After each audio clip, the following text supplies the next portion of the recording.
Wait, she made the song, right? It's like hers. Yeah, something I still know my name or something. I still know my name.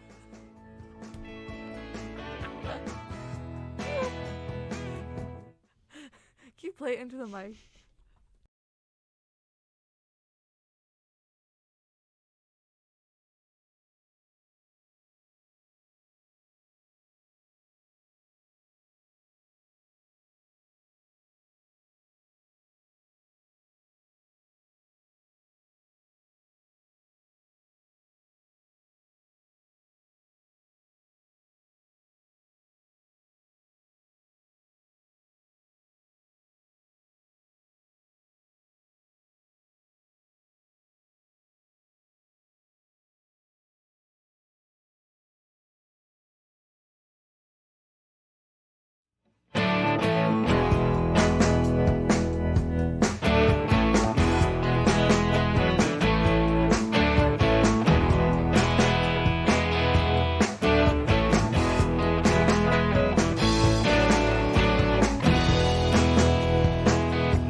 This is One on One, New York's longest running sports call-in show on 90.7 FM, WFUV.org, and WFUVSports.org.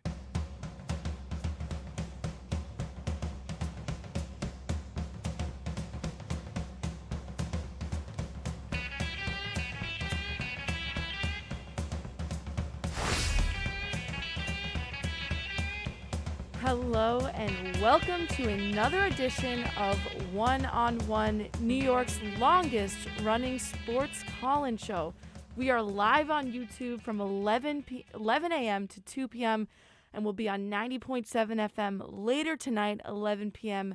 to 2 a.m. Now, this is my favorite time of the year. The weather's changing. It's beautiful outside.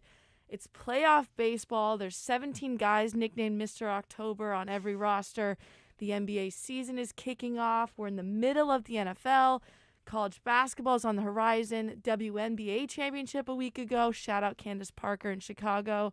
And my softball season is slowing down, so I get to do more in the studio with you all at FUV. And don't get me wrong, it's fun playing sports. It's fun watching, but there's just something different about getting to sit down and talk about sports for a few hours. And for some reason, people like to listen to us talk. And my name is Kelly Bright, and I'm alongside Brian Rabacs. We've got Mike Messina and Thomas Aiello producing for us. Now, Brian, you've had the unfortunate experience, pleasure, opportunity, whatever you want to call it, of listening to me sing the same song on repeat since about 9 a.m., and that's Dancing on My Own by Calum Scott. Now, I've been used to listening to the fun Tiesto remix that the Red Sox have been bumping in their locker room in this postseason run, but after last night's game, I think I'm gonna have to go back to the acoustic version. Yeah, I mean, it's a sad song to be like your playoff like song to go by. It's a sad song, but yeah, I don't blame you. It's all part of the mourning process. This must be a tough morning for you after last night's game. It's definitely part denial just playing the song over and over again, but it's really starting to set in. I mean, we have a new ALCS champion, and it is not the Boston Red Sox. It's in fact the Houston Astros, and as far as we know, they didn't cheat this time to get it. As far as we know. As far as we don't know that for sure, but they're back, third time in 5 years. It's just they've just been on a run of dominance. They've been to the ALCS 5 years in a row. I mean, I guess you got to tip your cap to them, but I guess not until you win the World Series, so I guess we'll see. It's really hard. Now, we've got a resident Red Sox fan and a resident Yankees fan in the booth right now, and we can't agree on much, but I think we can both agree on the fact that we do not like the Houston Astros, and it's tough seeing them do well, but they have been doing well. And we have a lot to get into on this show today. Baseball is just one of those things. That's going to be the first thing we get to. We're going to talk ALCS. We're unfortunately going to have to look at what went wrong for my Boston Red Sox, but we're also going to look at the NLCS, which just announced recently that Walker Buehler is going to get the start for the Dodgers in that game tonight instead of Max Scherzer, who's out with a dead arm. But we're going to talk that coming up very soon. But we got a lot of other stuff besides baseball on this show today. Earlier this week, Gigi Spear and I had the opportunity to sit down and talk to J.R. Jackson, the mastermind behind JR Sports Brief. He founded that video sports blog back in 2009. He was just a kid in his bedroom in the Bronx making YouTube videos, and now he's this very prolific sports reporter and interviewer. He's talked to guys like Pele, Usain Bolt, Snoop Dogg, Kevin Hart, Kobe Bryant, all these crazy people. And Brian, I guess since I spoke to him, that makes me kind of important. I guess so. I mean, he's got a big resume. He's done a lot of great things. So it's definitely going to be exciting. I'm excited for our listeners to hear that interview and hear what he has to say. Oh, definitely. And he's also coming to Fordham on Monday, so hopefully we'll get a chance to see him in person then as well. He's on a tour called the Media for the Movement Tour. Basically, he's going around different colleges and teaching them how to get started in this industry, whether that's journalism, broadcasting, advertising, anything in the sports world. He's definitely had success in that industry so far, so whatever he has to say has got to be important. But after we talk to him, we're going to get into some basketball. The Knicks are one of two undefeated teams in the Eastern Conference. They have a better record than the Nets. I guess Knicks basketball. New York is a basketball state. New York City is a basketball city, and I mean, Knicks Twitter is absolutely ridiculous right now. I follow a lot of guys from FUV who are really big in Knicks Twitter, and that's my timeline right now. I'm a Celtics fan, and my timeline is Knicks Twitter. I mean, they broke a franchise record for threes last night, and it was as if they hung another banner in MSG. Well, yeah, I mean, basketball is back. Everyone's having a lot of fun first couple of games, but especially the Knicks. The Knicks have been playing really well so far. Huge win the other night, and then last night they just dominated. So you got to feel really good if you're a Knicks fan right now. And then, they look like they could be right where they were last year. So definitely exciting. Now, you're a Nets fan, and I mean, I guess they won a game last night too. They did win. It was a nice come from behind win. It was looking scary for a little bit because it was looking like the same thing that happened on Tuesday against the Bucks, but they were able to pull through and they were able to come through. So a little confidence against the top seed in the East last year. So hopefully they can bounce off of this and get some momentum going. Listen, Brian, I was hoping that we'd get through this whole show without bringing up Ben Simmons or Kyrie Irving, but with the Nets and Knicks segments on this show, I think we're probably going to have to talk about him, give him some more media attention, but we'll get to that later. We want to get beyond just New York basketball, though. Sometimes we get so caught up in this little bubble, which is great basketball, don't get me wrong, but there's a lot of other exciting stuff going on around the league, and we're going to get into that. We're going to give our season predictions, end-of-season awards. I usually get to do that in the Pick and Pod podcast that FUV hosts weekly, but I didn't get a chance to do that, so I forced the producers for this show to give me a chance to give my predictions, and You are going to give your takes as well. And we're also going to talk about some of our favorite teams out of the East and West. And you have an interesting one from the East. Yeah, I won't say anything, but that's for Okay. later. But got a little bit of a sleeper coming out of the East, so I'm definitely excited to give that and all my picks as well.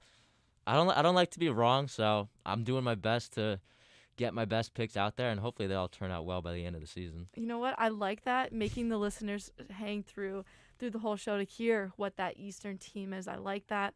I like where you're going with that. But next, we're also going to get to football. We love to talk about the good parts of New York sports, but we also have to talk about the bad sometimes. And for me, as a Patriots fan, this is exciting because the Jets are playing the Patriots for a second time, and we're getting close to Halloween. And I hate to be that person, but Zach Wilson saw some ghosts last week, and I wouldn't be surprised, or last time they played in week 2, and I wouldn't be surprised if we see some more of those ghosts now in week 7. I think seeing some ghosts is being very generous. I mean, that was a miserable performance week 2, but I mean, he's had a couple solid games since then, but obviously it's still the Patriots again, so you got to just wonder if that's in the back of his mind going into tomorrow. Listen, Jets aren't the only New York team playing at 1 o'clock tomorrow. There's also the Giants, and I don't know if you guys can see us on YouTube. We've got our masks on. We're both vaccinated, extra sanitation precautions all over the place, but nothing, for some reason, can keep this New York team away from the injury bug. So unfortunately, there's no vaccine for that. And this team, my God, they have 8 players and a guy in IR and CJ Board, who account for 1,665 of the Giants' 2,000 offensive yards through 6 games. So not exactly what you want going into a game, missing that many guys who are key players. Not at all. I mean, it's crazy what's going on. You have all these guys out, and the injuries can't help with the fact that they're playing terribly.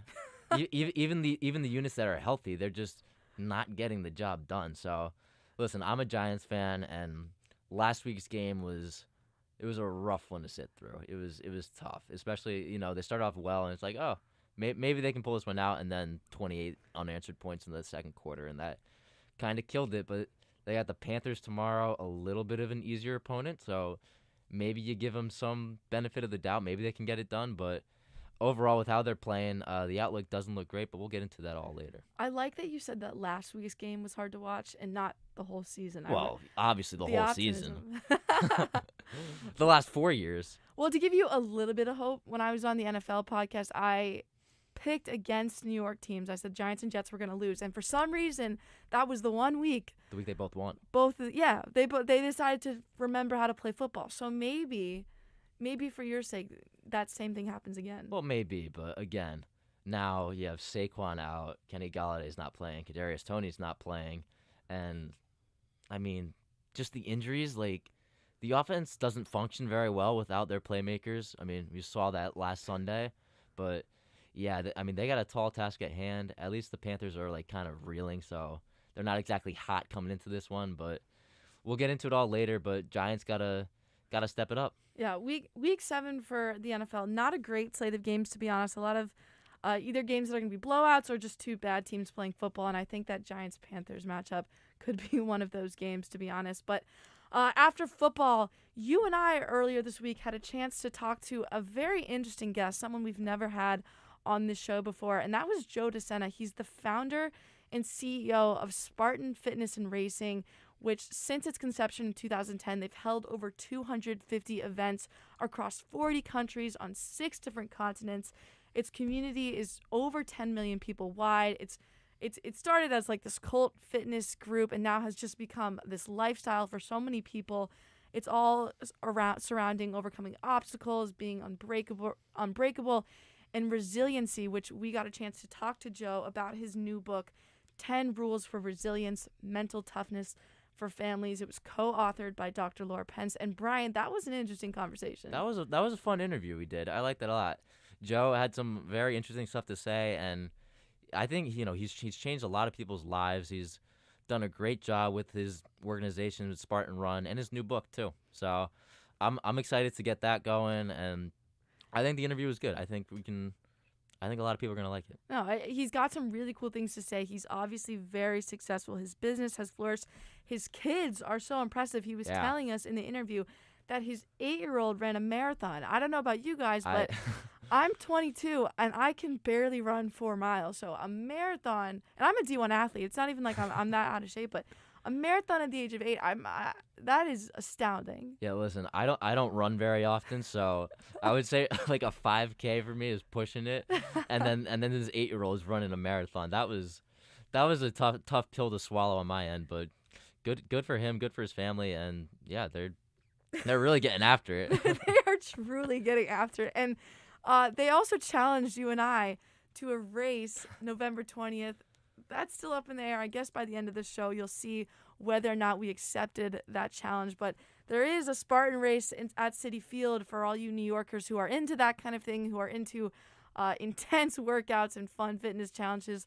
There's a race at Citi Field November 20th again. So definitely check that out if you're interested. But we're almost done with our rundown for the day, but we have a very fun segment that I'm actually looking forward to a lot to close out the show, and that's when I said this is my favorite time of the year, and it truly is my favorite time of the year, but it's also a strange part of the sports world where sometimes we just don't quite have enough content to fill out every single segment, so we turn to our producer and we ask him to get creative. So Mike Messina has prepared us a series of questions, and he's put them in a plastic bag that I have to the right of me. I haven't opened it yet. Neither Brian or I have seen anything that's on these little note cards, but we're going to open those in our mixed bag segment to close out the show, and we're going to give you our answers. I guess, Brian, anything and everything is fair game in this situation. Yeah, this might be the segment I'm looking forward to the most. I mean, we're both anticipating this is going to be a lot of fun, so I mean, I don't know what's going to come up exactly, but mixed bag should be a lot of fun. What kind of question do you think we're going to get? So when we were hanging out before the show, through the microphone, our producers, the few questions they asked us, 1, do you guys watch The Bachelor? And 2, how familiar are you with James Bond? And I'm going to be honest, I had negative responses for both those questions. Same on my end. Yeah, but that being said, I think there could be just about anything in this little plastic bag here. Yeah, they could really throw anything and everything at us. I'm ready for anything. I mean, from a wide variety of questions could be asked here, so I'm excited. I think I'm ready for anything really sums up today's show, and I'm very excited to get into it with you. We have a lot to go over, and you at home, whether you're watching this on YouTube or listening to it on 90.7 FM on the radio, you're going to want to stick around for the whole 3 hours. It's a jam-packed show, and you should truly be ready for anything, because when Brian and I get behind the mic, anything can happen. We might start singing karaoke later. We might, I don't know. I had the pregame warm-up yesterday for football, and I gave animal trivia fun facts. Really, you got to be ready for anything when WFUV Sports is on the mic, and certainly that's where we are today with one-on-one. So we're going to cut to break right now, but right after that, we're going to get you with, actually, I'm just kidding. See, this is what I'm talking about, ready for anything. We're not going to do a break because we just have that much to get to on the show today. So we're actually going to get right into baseball, and I think this is a punishment because I'm surrounded by New York fans, and they said we're not going to give you a break before you have to talk about the thing that just most recently broke your heart. So Brian, I guess no break, we're getting right into it. ALCS, Astros win Game 6 5-0 over the Red Sox. It'll be their Houston's third World Series appearance in 5 years. I just have to take a deep breath because before we get into this segment. Let's start with the Astros, and then we'll get into what went wrong with the Red Sox. I don't know if you watched the game, but rookie right-handed pitcher Luis Garcia was lights out. Yeah, he pitched great. I was watching the game. It was a great game to watch. I mean, it was close up until the 8th inning, and high drama, everything you want out of a playoff baseball game. But Luis Garcia, man, he threw the ball really well. 5 2/3 innings, shut out the Red Sox. Obviously, I mean, he just really stepped up. When the whole pitching staff of the Astros really just stepped up, which I guess we can get into later with the Red Sox and how their offense just didn't show up. But yeah, very very good night for the Houston pitching staff. And definitely, and what struck me was he pitched in Game 2, and it was like there was 2 different pitchers on the mound. I mean, in Game 2, 1 inning pitch, 2 hits, 5 earned runs, and then he comes out of this one, and like you mentioned, 0 earned runs, 7 Ks. His cutter was unbelievable, 12 whiffs on 13 cuts for the Red Sox hitters against that pitch. And he just seemed to be so much more locked in. And during the broadcast, they mentioned a small mechanical change he made. I guess he re-angled the way his foot was on the mound, and somehow, whatever that small little thing that his foot was doing worked, because his velocity was up significantly, a lot tighter spins on his breaking balls, and like I said, just a whole different pitcher for this team. Well, yeah, clearly he did something right. I mean, what I was coming into in Game 6 last night, I was really wondering how he was going to rebound after just getting shelled in Game 2, but I mean, clearly he bounced back nicely. I mean, he got the job done, and the Astros are in the World Series now. No grand slams for the Red Sox last night, so that's a change of pace. Luis Garcia, man, he got the job done, and that's about all you can ask for out of him. Yeah, and he wasn't the only one to step up out of that battery. Maldonado, people have been questioning why he's been in that lineup this whole series, but every time they're saying it's for his defense, and last night that was on display when he had that big momentum-changing play. I believe it was in the 6th when he threw out Verdugo for the last out of the inning after a strikeout.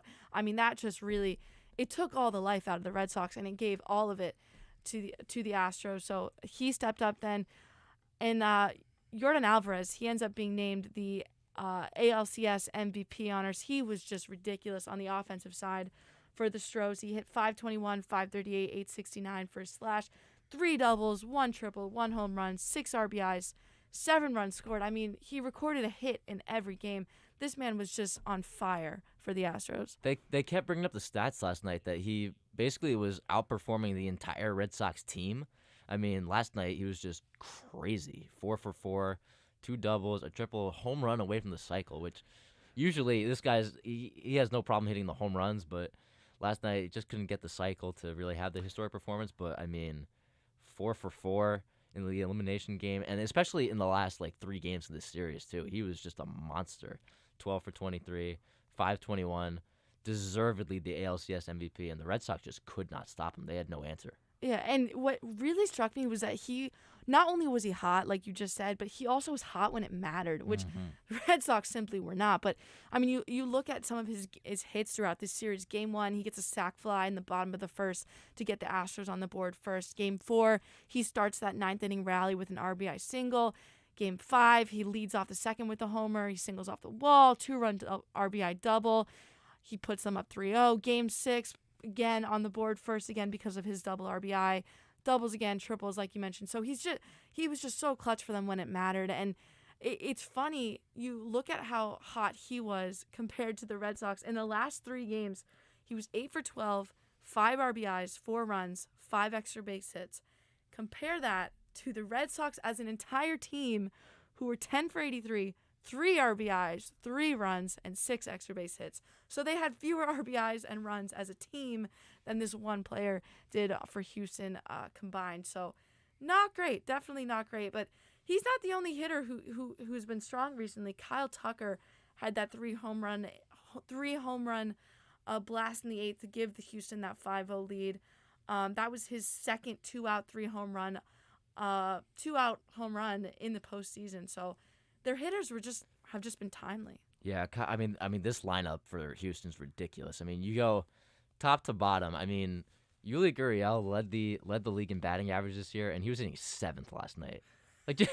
Just imagine that. He was hitting 7th. But you mentioned Kyle Tucker. Kyle Tucker really stepped up in the regular season. He had a great year, and now he's continuing that in the playoffs. And that's the big thing too. I mean, a couple of guys in the Astros order are struggling a little bit. Like Bregman didn't have a great series, but they have plenty of depth and plenty of talent to pick up the slack. And I mean, if you're the Dodgers or the Braves, this lineup is terrifying. I mean, top to bottom, there's no real hole into this lineup until you get to the last maybe 2 guys in the order. But I mean, the 1 through 7, that's about as good as you can get. If you're an opposing pitcher, you better watch out for these guys. Yeah, and you're so right, and they might be getting hot at the perfect time. And the exact opposite of that were the Red Sox, who got hot at the wrong time and got very cold at the worst time. And before we get into the Dodgers and the Braves in that NLCS series, we're going to have to spend a little bit of time breaking down this Red Sox team. I'm sorry. Thank you. I appreciate your condolences. I know the other guys, the producers back there, are probably very happy to hear me talk about how bad the Red Sox have been, but we got to do it. It's a job. Got to do it. So let's start with that game yesterday. Just they didn't hit. They didn't. That was the first Red Sox elimination game in history, in their postseason history, that they failed to score at least one run. So, it really came. You can't blame Alex Cora. I mean, there were some questionable things. You could say, oh, Eovaldi should have stayed in there one more time through the lineup. Danny Santana getting that nod off the bench as their first pinch hitter. That was really weird. I don't really understand that. But at the same time, it doesn't come down to one guy. It was their whole offense. Eovaldi was good for them too on the pitching side of things. He struck out the side with bases loaded in the fourth, and if that's not enough to get this lineup going, I really don't know what else. Yeah, well, you can say all you want about Alex Cora. Oh, he should have left Eovaldi in longer. How can you only take him out after 60 or so pitches? But what it comes down to is you can't win if you can't score. You're not going to win by putting 0 runs up. It's literally impossible to win, and that's exactly what happened last night. You only have 2 hits, a Kike Hernandez triple, and then that's really your only huge spark on offense. And then you can't come through with that. You can't bring run across there. I mean, you talk about going cold at the worst time. And it's not just Game 6 either. It was the whole tail end of the series, You win big in Game 3, and you're thinking, okay, the Red Sox, they could surprise a lot of people, and then it's just a dud after that. Games 4, 5, and 6. I mean, look, did you see the stat that in the last 25 innings of this series, they scored 1 run? After the first inning of Game 4, they scored 1 run the entire way. So they got shut out the rest of the 8 innings of Game 4, scored 1 run in Game 5, and then obviously shut out last night. That's not a recipe for success. You're not going to win an October baseball series by doing that. Listen, you can't win a baseball game if you don't score runs. You just can't. Yeah, it's you it's can't. The basics. It's the fundamentals of the sport. For any sport, you got to score. You got to score. And I think you're right. The difference between the first 3 games for the Red Sox and the last 3 games of the Red Sox is really a microcosm for this whole season for this team. I mean, we saw 2 different Red Sox teams the whole year. You had this one team that has all this life. They're unstoppable. They just one hitter passes the bat to another hitter, passes the bat to another hit. You have 3 grand slams within 11 innings. I mean, they're pitching well. And then you have the Red Sox that we saw yesterday in the last 3 games where there's just nothing. I mean, there's just literally nothing. They make stupid mistakes on the bases. They can't find a way to string runs across the board. Their pitching's very average, especially their bullpen. So, I mean, and to be fair, I've been a little harsh. To be fair, they were not supposed to be here. Nope. Nobody picked Boston to make it this far, and I think as a Boston fan, that's kind of why it's so heartbreaking because we're spoiled. We're so used to being a championship team. So when we get that close, it's just frustrating to see them not be able to pull it out. But they were clearly behind Tampa Bay in the standings. They finished tied with the Yankees pretty much. They made the wild card game on the last day of the season. They were the lower seed the whole time, and yet somehow they passed the Yankees, they passed the Rays, and they couldn't get it done against the Astros. So, they weren't really supposed to be here. So I can't really be that mad. Yeah, I mean, they weren't. They were a last-place team last year, and coming to this year, it was looking like, oh, here we go again. First 3 games of the year, you get swept by the Orioles at home. I mean, you talk about rough, but then they come back around, and I'm really glad you mentioned that this series was almost like a microcosm of the whole season because in the first 4 months or so, up until the trade deadline, you had the Red Sox looking like one of the best teams in baseball. Mm-hmm. They owned the best record in baseball at one point, and, they were in first place by a considerable margin. They really controlled their own destiny, and then in August, they just totally fell apart. I mean, they just couldn't beat anybody, and all of a sudden the Yankees went from 10.5 games behind them to passing them in the standings. So, and then you see much of the same of that in this postseason. They rattle off a couple of huge wins against the Yankees and then beat the Rays, which I didn't expect at all. Didn't expect that. I mean, the Rays were incredible. They won 100 games, and they just looked like they didn't lose. But then the Red Sox come in and take care of business. But then in this series, the Red Sox get a lead, and then all of a sudden, the same problems start coming through, especially with the pitching staff. I mean, credit to Eovaldi. He was pitching on short rest, and I guess that's why he got yanked early. But I mean, the bullpen was always going to be a problem coming into the postseason for the Red Sox, and it took a while, but it kind of reared its ugly head. I mean, the Red Sox, you have Garrett Whitlock is good. He's a good piece of that bullpen. And you know who stepped up? Nick Pivetta stepped up, and he pitched really well. Other than that, who can you go to depend on to get big outs? Shouldn't have been Ottavino. Definitely not Adam Ottavino. I mean, trust me, I know all about him in his days in New York, and he just couldn't get the job done. I mean, when Kyle Tucker hit that bomb, I mean, if it's 2-0, the Red Sox have some sort of chance to maybe mount a rally and get back into it, but you give a 3-run bomb and it's 5-0. I mean, that's just killer. So you got to be disappointed as a Red Sox fan. Obviously, you know, they weren't supposed to be there, and we weren't supposed to be in this position. So you got to look at it as a success, but obviously disappointed with the outcome.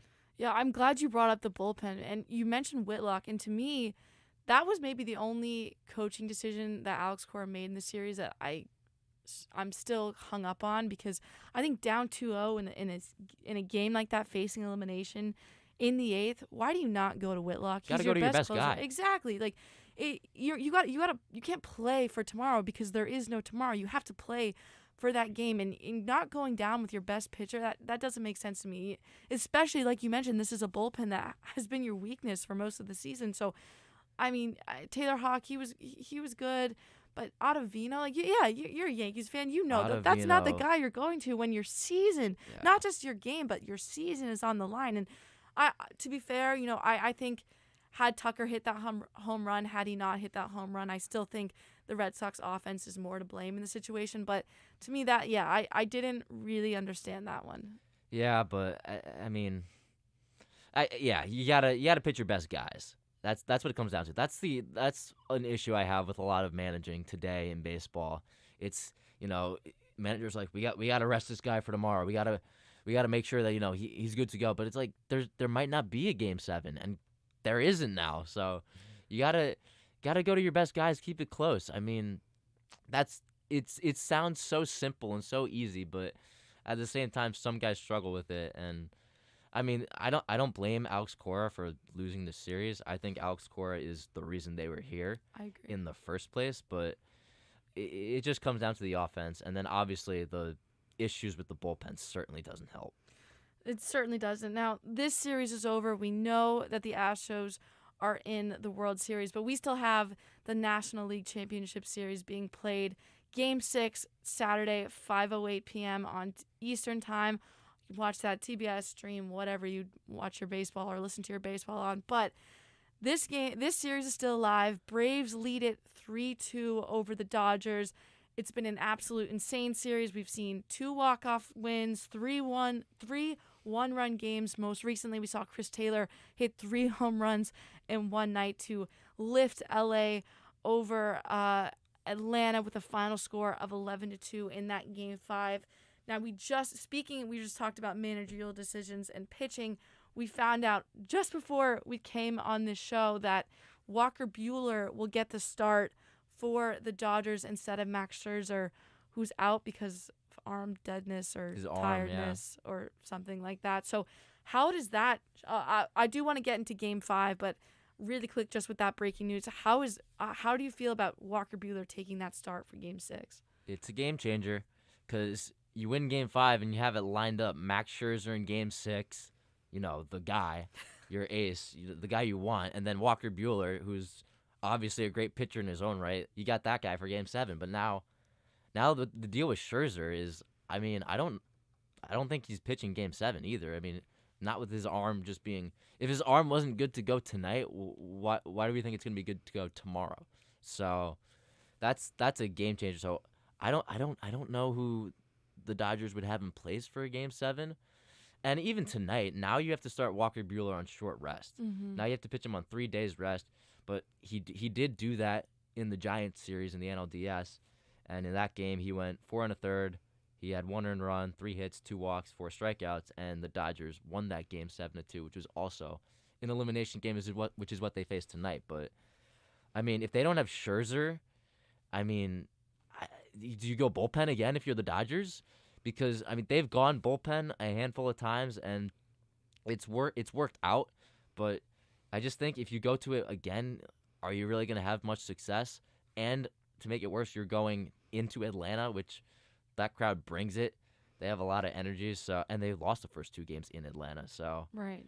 I mean, Max Scherzer, it's a concern, and I was really looking at this coming into it and I was thinking the Dodgers, I honestly saw them as very likely to win these last 2 games. Now I'm not so sure.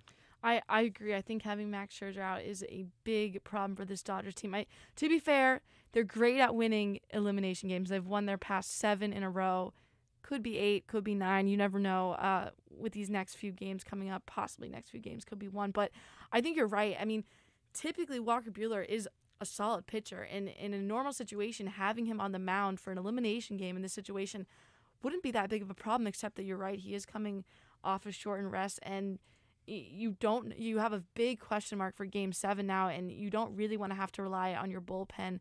But we mentioned it with the Red Sox series, and we're talking about it now. It seems like we used to always talk about starting pitchers be your be-all and end-all in this situation, especially late in postseason baseball. But I feel like for the last few years, your bullpen has almost mattered more. Maybe not more, but at least equivalent to how good your starting pitching is. And the Dodgers bullpen has been pretty solid with Gratterall, Jansen, Traina. I mean, they've done really well. So I don't think it would be the worst thing to have to go to your bullpen early. However, let's say you keep Buehler in there for 3-4 innings, you go to your bullpen. What do you do for Game 7? I mean, I'm assuming if Max Scherzer, future Hall of Famer, he's been lights out for this team, but he threw 3 times as many innings this year than he did in 2020. So he's definitely feeling those fatigue effects. And you're right. If he's not pitching this game, I don't see if he'd pitch Game 7. So do you go with somebody like a David Price? I mean, you might. I mean, we've seen them start Corey Knebel, and they started Joe Kelly in Game 5, I believe. So they have the pieces ready if in the need that they have to. But this is where the injury to Kershaw really just kills them, because if they had Kershaw, you have the guy to go to. You have him, right. But now the 4-headed monster is not there, and Kershaw's hurt. So now you have Scherzer, Buehler, and Urias as your starters, and Scherzer's now getting banged up. So you really only have 2 starting pitchers on your team. I mean, it's a concern, but the Dodgers, if any team can overcome it, it's them, because they won 106 games in the regular season, and they have the bullpen that can pick up the slack. My concern is just, is this bullpen being taxed too much? Right. Because they've had to go to them a lot, and they've thrown a lot of innings. We've had guys starting games multiple times. So it's definitely something to look out for, and I'm interested to see how Dave Roberts handles this. And you also now don't have Joe Kelly there. He's off the roster now. It's switched with That's David right, Price. yeah. So that definitely gave me interesting. And I really liked your point there about how good this Dodgers rotation seemed at the beginning of the season. I mean, they even had Trevor Bauer in the offseason. I hate mentioning him right now, given what he's involved in. It's a big piece missing, though. It is a big piece missing, though, and they spent a lot of money on him on the offseason. Right. So that's another person who could have been pitching this game tonight. But someone we do know will be on the mound for sure, and that is Ian Anderson for Atlanta. He's in his 2nd season. This is going to be his 7th career postseason start. He's never lost in 4 career playoff starts at home. He's been pretty good this year. He has had a trend of giving up runs early, but then figuring it out after that. So I think a huge key for him in this game is being able to minimize those runs in the early first 2 innings and figuring out a way to be consistent throughout the whole game and not just his last 3 to 4 innings. Well, that's what happened in Game 2. He gave up a 2-run bomb in the first inning, and then he settled in after that, but he only lasted 3 innings because it's the playoffs and you can't really mess around. So yeah, I think he came out for a pinch hitter in Game 2, but I mean, he definitely you'd like a better start out of him tonight. I mean, not only the home run, but he also walked 3 guys. Yep. Walking 3 guys, it's not really what the team is asking you to do. It's not really something that it's really going to help you win. Now, they did win Game 2, but definitely, made it an uphill battle a little bit. But Ian Anderson, I like him a lot. I thought he had a great rookie season. in 2020. If you call that a rookie season, considering We'll call it. Sure. He's technically a rookie though. This I think year he is. they're Yeah, calling him a rookie because he didn't play that many games in 2020 because there weren't that many games in 2020. So, I mean, I think he's a great pitcher. I think he's had some success in the playoffs. He hasn't lost, and they've been winning games that he starts. So, I think he's a guy that could give the Dodgers a lot of trouble. But again, the Dodgers, they did light up Max Fried the other night, who's Atlanta's ace. So exactly. I wonder how Ian Anderson's going to pitch to Chris Taylor, because Chris Taylor's just been an absolute beast in the playoffs, and he leads them just about every offensive category. Oh my, he's a freak. And really quickly, I do think Ian Anderson needs to use that changeup. I think the more he uses his changeup, the more effective he is. Opposing hitters are averaging 176 when facing his changeup, and he didn't really use it as much in that game too because he fell behind in a lot of his counts. So I think that's maybe you try that against Chris Taylor. But let's talk about Chris Taylor a little bit, because in that Game 5, LA sets a new franchise postseason record, 17 hits in one game, and Chris Taylor was a big part of that. He became the 11th player to hit 3 home runs in a postseason game, and the first to do so in the context of elimination. He has 9 home runs in 61 postseason games, which is actually, fun fact, more than he ever hit while playing in the minor league his entire minor league career. So he's been on fire, but it's not just him. The rest of this lineup was on fire in that Game 5. No, yeah. Trey Turner had 3 hits.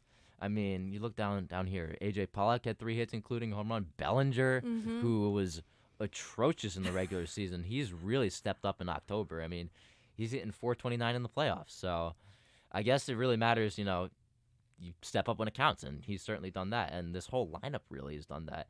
17 hits, I mean, that's tough to rebound from.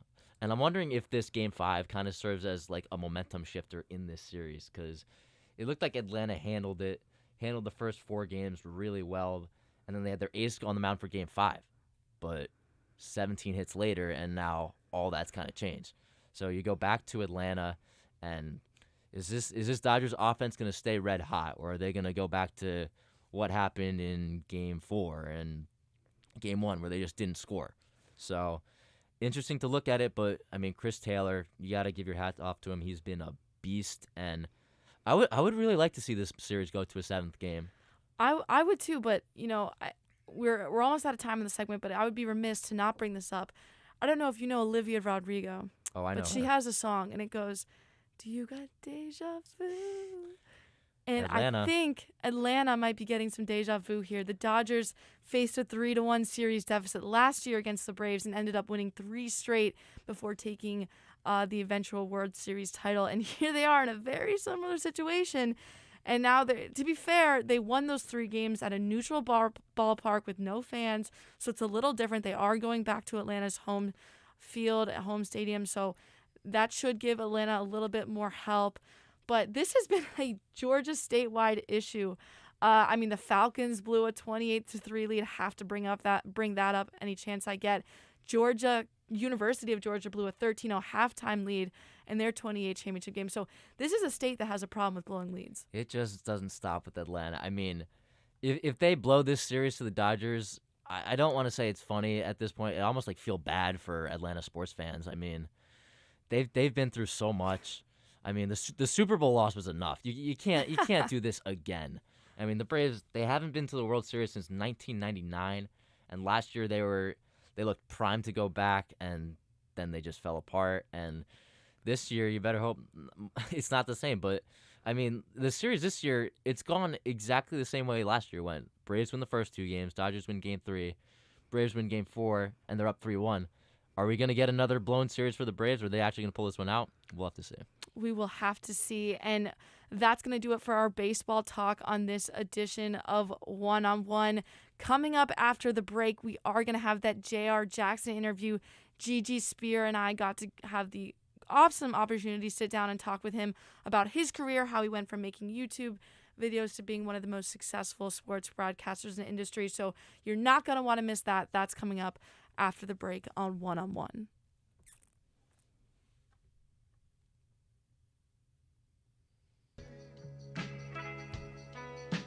Well, that was fun. That was good. tomorrow, child. You've got to wipe your tears away.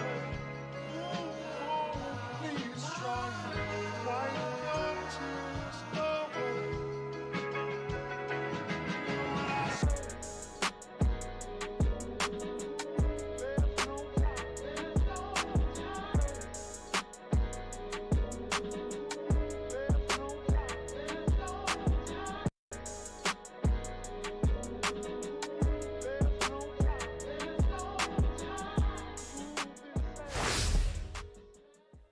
All right, welcome back to One-on-One, New York's longest running call-in sports show. I'm Kelly Bright. Alongside with me, I have Gigi Spear to interview the amazing J.R. Jackson. Now, it could take me, honestly, the rest of this interview to give J.R. Jackson the proper intro, but just a few highlights. He's the host of JR Sports Brief on CBS Sports Radio and producer of JR Sports Brief on YouTube, where he got his start.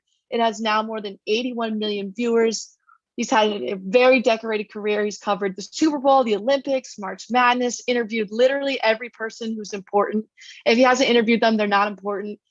He's worked for CNN, SNY, NBA TV. I could go on and on and on. But JR, I like I said, there's so much we could say about your career. But first of all, thank you so much for taking the time out of your busy schedule to talk to us here on One-on-One. No, not a problem. This is what I do all day. I talk for a living, so it's not a problem. Thank y'all. Yeah, definitely. And let's get right into it. The first, you got your humble beginnings from YouTube, and the first video you ever made was in 2009, and you told Gary Sheffield to retire. And funny enough, that ended up being his last year. So with the way that New York baseball ended, do you have any hot New York baseball takes right off the bat before we get to that 2022 season? No, I kind of try to tone down the takes. Amongst all of the wonderful things that you just said, I still broadcast on WFAN on weekends, pretty much on Saturdays. So I'm used to listening to people's hot takes on New York baseball, and I'm used to telling them relax. So I don't have a hot take. I think I have no issue with what the New York Yankees are doing. I know people have issue. The New York Mets, they're the same disaster that they've been. They got a lot of holes to fill, not just on the field, but in the office as well.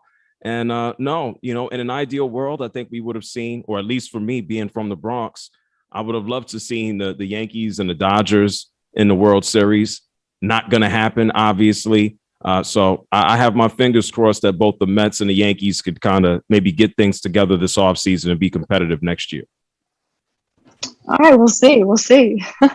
We'll see. I mean, yeah, I hope they are successful next year. I'm rooting for the Yankees through and through. But I wanted to ask you more about your life as a broadcaster too, instead of sports right now. And so I was watching that interview where you were asked about Dan Snyder, and you compared him to the teacher from Charlie Brown, just went, just talking. He's just saying words. So he was slapped with that 10 million, and then he finally showed some empathy. How important is it for you to present the truth to the people and to see through the smoke and mirrors that people high up in organizations are so used to putting out? Always. A lot of times, and this is how the world goes round, everything is about the dollar. And when you talk about the business of sports, when you talk about the business of anything, for the most part, it's going to stop at a buck. It's not going to stop at ethics. It's not going to stop at what's right. It's not necessarily what's going to stop at what's wrong. It's going to boil down to the buck. And so my approach anytime I talk about anything is just really to be honest. As much as I talk for a living, I enjoy listening more. Like when I'm not talking, there's a good chance that I'm reading, I'm researching, I'm trying to understand different people and their perspectives, because I think it makes me as an individual, as a person, more well-rounded. And so, when you research and you see and you look at history, yeah, it's easy sometimes to point out people who, without me dropping expletives, they're just not too nice. And he's an example throughout his history, just as an owner, someone who's not too nice. And I could pretty much lay out a lot of folks who aren't too nice. But, my point was to always be myself as a broadcaster, to be honest, to tell the truth. Obviously, there's an entertainment aspect to it, but I'm not going to say anything that I don't mean. I'm not going to rabble rouse. I'm not a button pusher. I just tell the truth. I try to have fun, entertain people. but then also, kind of help get them through their day, whatever the case might be. Definitely, JR. And you've gotten to listen to a lot of people, maybe not so nice people, but also a lot of very nice people. Kobe, Pele, Usain Bolt, the list goes on. And I'm sure you get this question a lot, but I have to ask it. Who was your favorite person you've interviewed so far? And how do you prepare talking to people who have such big followings and who are such celebrities? Well, I'll give you three because it's difficult to boil it down to one. And I think you mentioned most of them right there. Manny Pacquiao was my first big interview.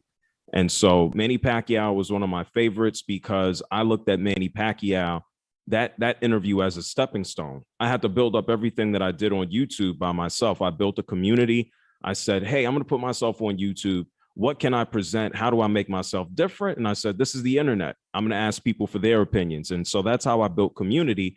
I built up enough community that I was introduced to Manny Pacquiao being a friend of mine named Cha-Cha, who's unfortunately no longer here with us. He was a former boxing promoter, and he saw the work that I put in, and he connected me with Manny Pacquiao. So that's my favorite interview because it was the first big one. And after you take that first big one, you could continue to build on. Kobe Bryant, one of my favorite interviews. Richard Sherman had a celebrity softball game years ago in Seattle that he used to put on.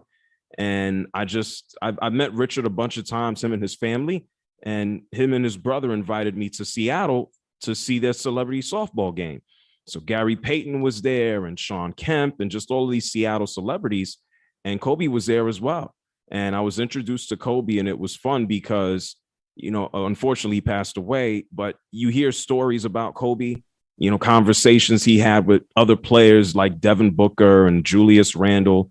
And everyone always basically painted him as like an inspirational figure when you speak to him. And I had a similar experience. Like, he found out who I was and what I did. And it was just like, wow, you did that. And you started from your bedroom. And this is what you do. Oh, man, that's awesome. Keep going. That's great. This is this. Don't ever.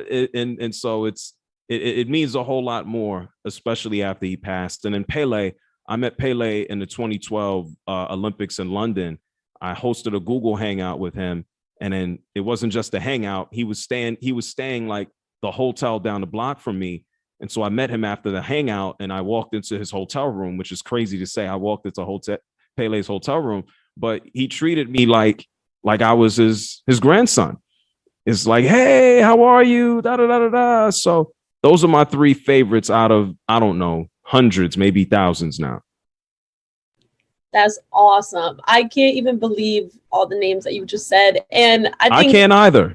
Yeah, that's wild. That's wild. And I'm sorry to hear about Cha-Cha. And it seems like with him and Kobe, you got some angels up there looking out for you too. And I think that's so cool. And beyond that too, it's so inspirational how you started. I mean, we're in the Bronx right now at Fordham, it's different, but I think it's so amazing too in the TED Talk that you encourage young people to follow their passions and what makes them happy, and to do it and be an entrepreneur and self-cultivate for themselves. So how important for you, especially in today's world where the options in the digital world seem endless, how important is it for you to stress people following their own path and creating their own path despite limitations they might put on themselves? Very, very much so. And this is why I'm doing this Media for the Movement tour, because when I got started in 2009, I mean, teams didn't necessarily even have social media accounts, or they didn't have a social media team. And we see where the world has moved. Like, one of my first big, job opportunities to a corporate world was at Vibe magazine. I interned in a marketing department. And so to see print come and go, or not go all the way, but we know where it is, to see print and then to produce and then work in traditional media and TV and radio and then digital.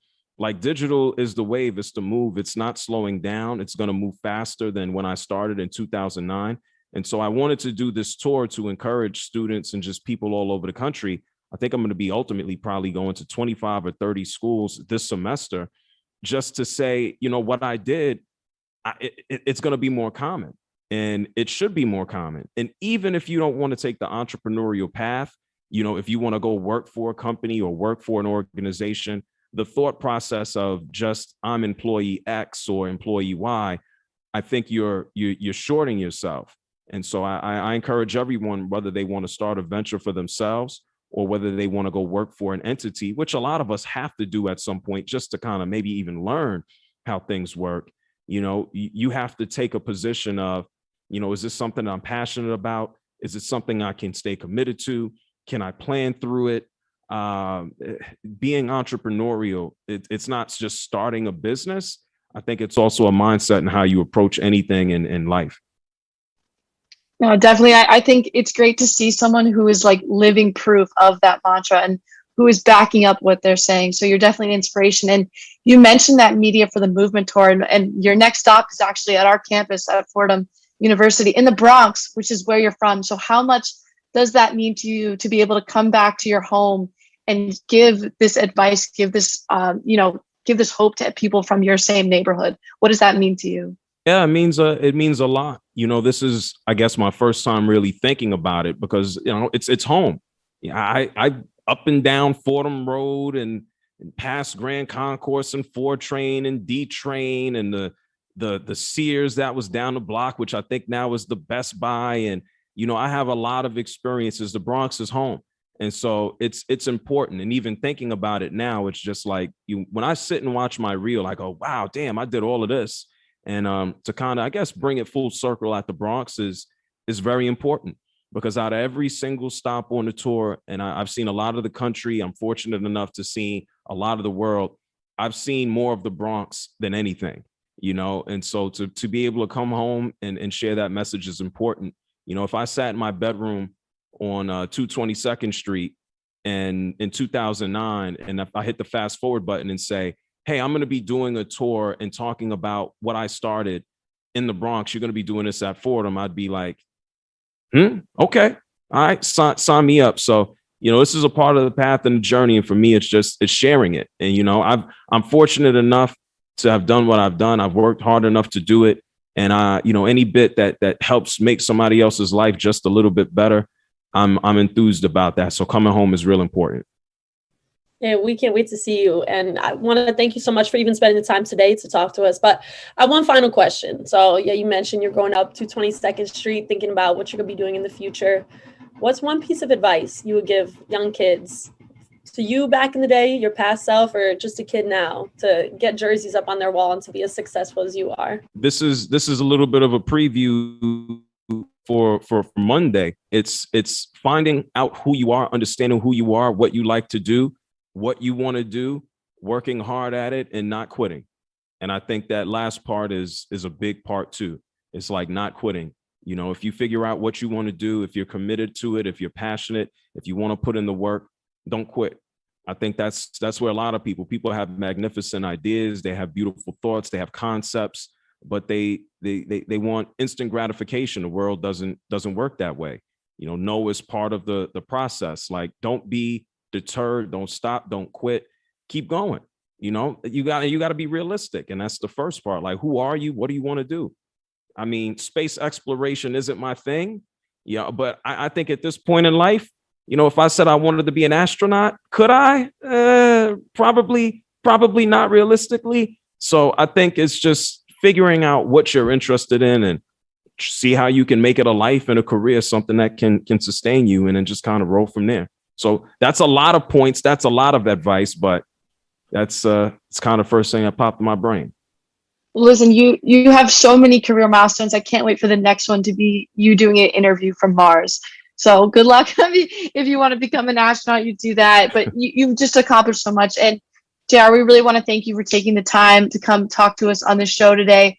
And I want to make sure that our listeners know that the next stop on your Media for Movement tour is at Fordham. It's going to be in Keating Hall on the Rose Hill campus from 2 p.m. to 6 p.m. on October 25th. So make sure everyone comes out and hears J.R. Jackson speak. He obviously has a lot to say, and this little 15-minute interview on one-on-one truly isn't enough time. I know Gigi and I could both talk to you for hours. I know we talked a lot about your career. I'd love to hear more about some of your New York sports takes. I do see that jersey behind you is a Knicks jersey, and yeah. we know they've got an interesting season ahead of them. But that's going to do it for all of our time today. So JR, thank you so much. Gigi, it's been a pleasure. One-on-one. We'll be right back after this.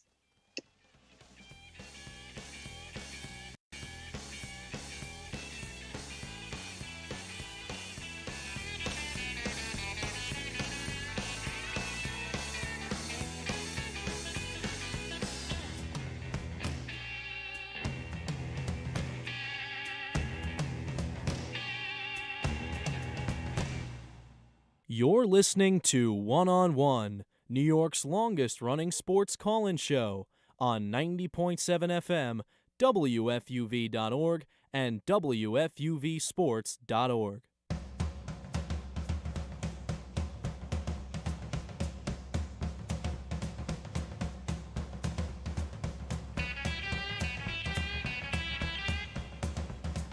Welcome back to One on One. You heard JR mention that he is a Knicks fan, and that's the first team we are talking about today on the first part of the NBA segments for our show today on One on One. We're about to head into our 12 o'clock hour.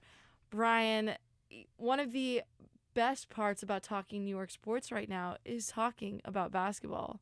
Absolutely. Yeah, the Knicks, they look good again. I mean, both teams in New York really look good, but I guess we're going to focus on the Knicks first. But the Knicks, yeah, they're 2-0 to start the season, and last year was a high for them. It was a high. So it was all just, are they going to capitalize on this, and are they going to develop? The answer so far looks like yes. Listen, I'm going to be honest. I didn't expect this. I'll be the first one to admit when I'm wrong. And this is the first time that they've started a season 2-0 since 2012 and 2013 when they won 54 games. Last season, they were 0-2, and they ended up going 41-31, having one of the best seasons they've had in a while. So I remember looking at this team. I did a pick and pod episode a few weeks back, and I was like, you know what? You're right. Last season, you used the word high. I think I called it, like it was unexpected. They defied all odds, expectations. And I was like, there's no way they're going to do that again. There's no way Julius Randle is going to play like he did last year. There's no way. And then we look at the two games they've had so far, and I might go as far as to say they're looking better than they did last season. I was thinking the exact same thing. I mean, it was a big win against the Celtics. I mean, they almost lost the game when the game really didn't need to go to overtime, or two overtimes even to give that. But, I mean, the game last night against the Magic, I mean, just a decimation of Orlando. I mean, after a crazy game on Wednesday, it was good for the Knicks to get an easy matchup and rest some guys who played 46, 47 minutes the other night. But, yeah, a lot of the key players from last year look really good. Julius Randle looks great. He had a great game against the Celtics. I think he had 35 points. Just a great night. And then I think, Fournier's looking like a great ad. Oh he had a great game against the Celtics. It's definitely not good if you're a Celtics fan watching him play well against you. No, this is what I was talking about. This episode of One on One today is a painful one for me. I mean, the Knicks went into the offseason and said, you know what, we're going to keep our core, but we're going to go out. We're going to find more shooting in our backcourt. And where did they go to get that extra shooting? They went right to the Celtics, and they took their backcourt. They took Evan Fournier. They took Kemba Walker. They spent just shy of $91 million on those guys. And it's paying off. It's paying off. Evan Fournier, clearly. That first, let's start with that first game with the Celtics. 32 points, which was a career high. And let me remind you, in his first game with the Celtics, he scored 0. He scored 0. So that one hurts a little bit, but yeah, he played well. He was the only Knick other than Julius Randle to score 32 or more. Last season, only one Knick, not named Julius Randle, scored 32 or more in the entire season. So he comes out and does that in the first game.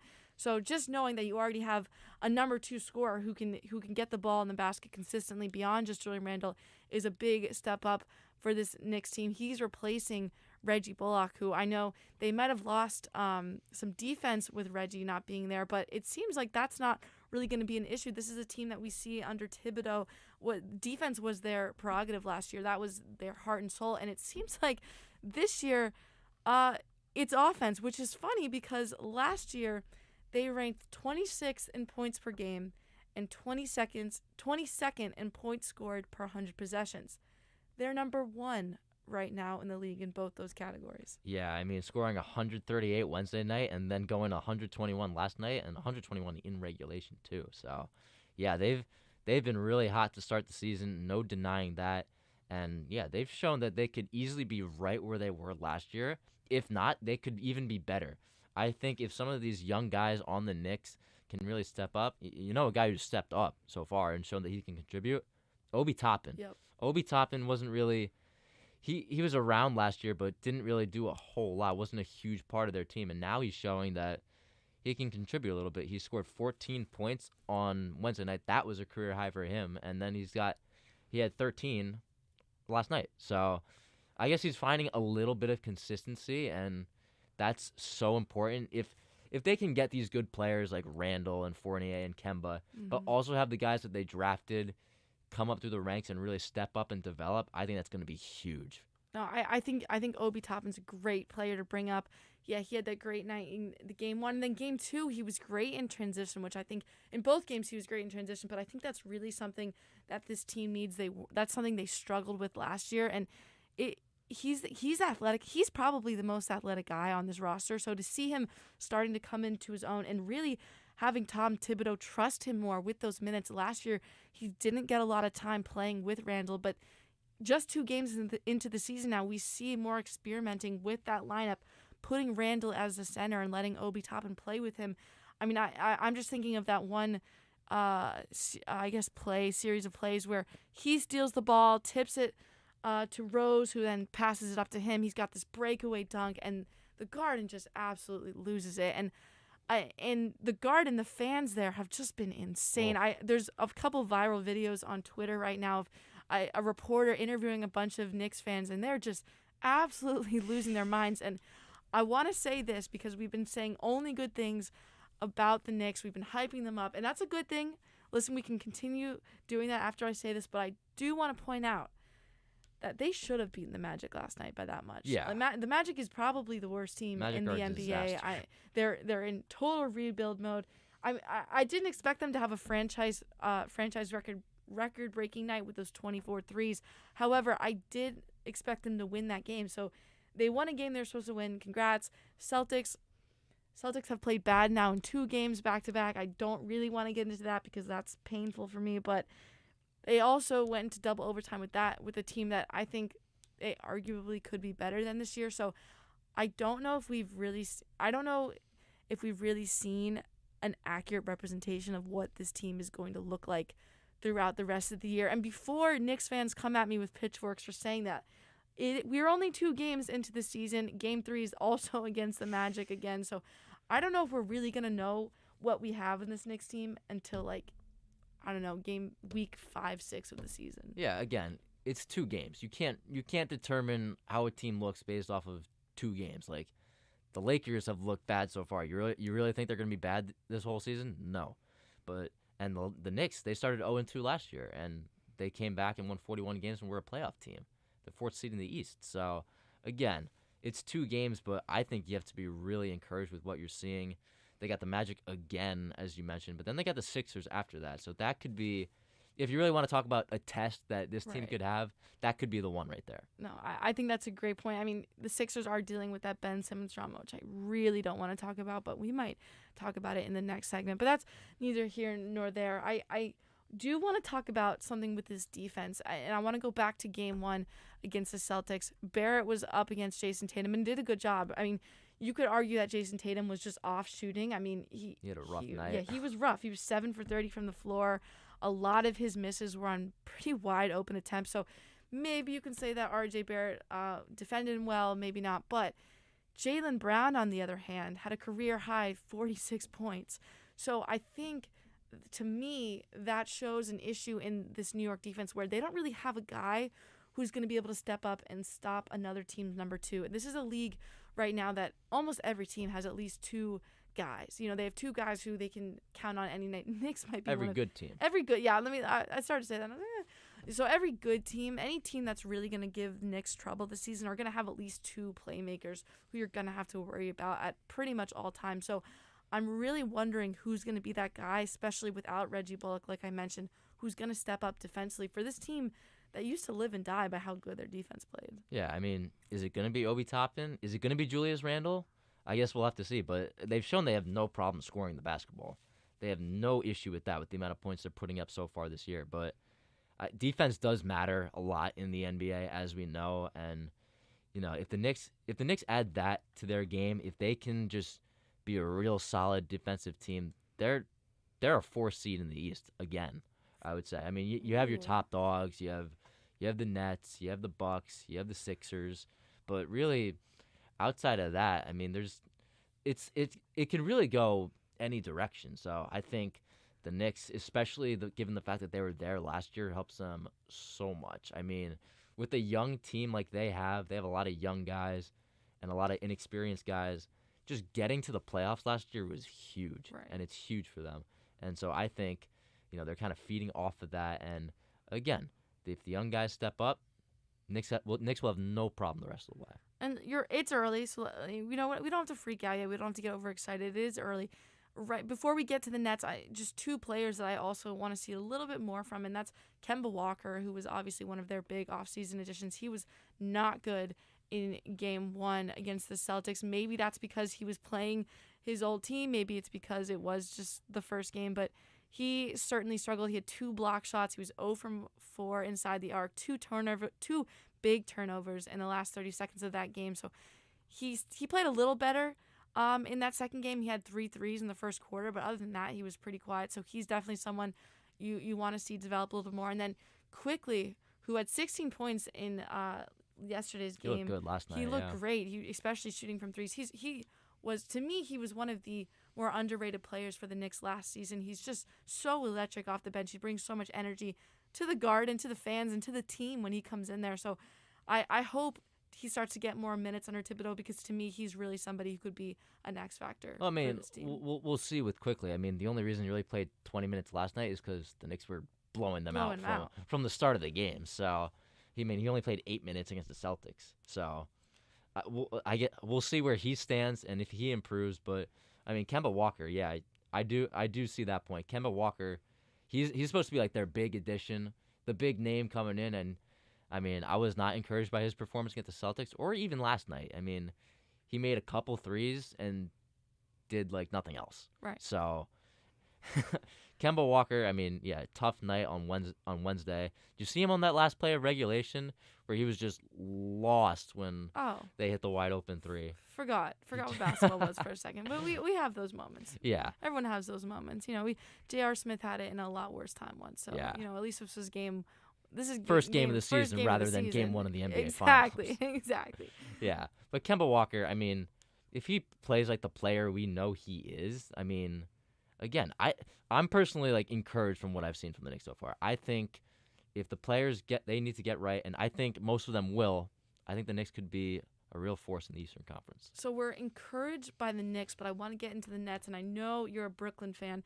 So 1-1 right now. They had that game 1 loss to the Bucks, where the Bucks had their ring ceremony. It was 127 to 104, pretty much a blowout. And then they come back, respond. They're 1-1 now after a 114-109 win over the Sixers last night.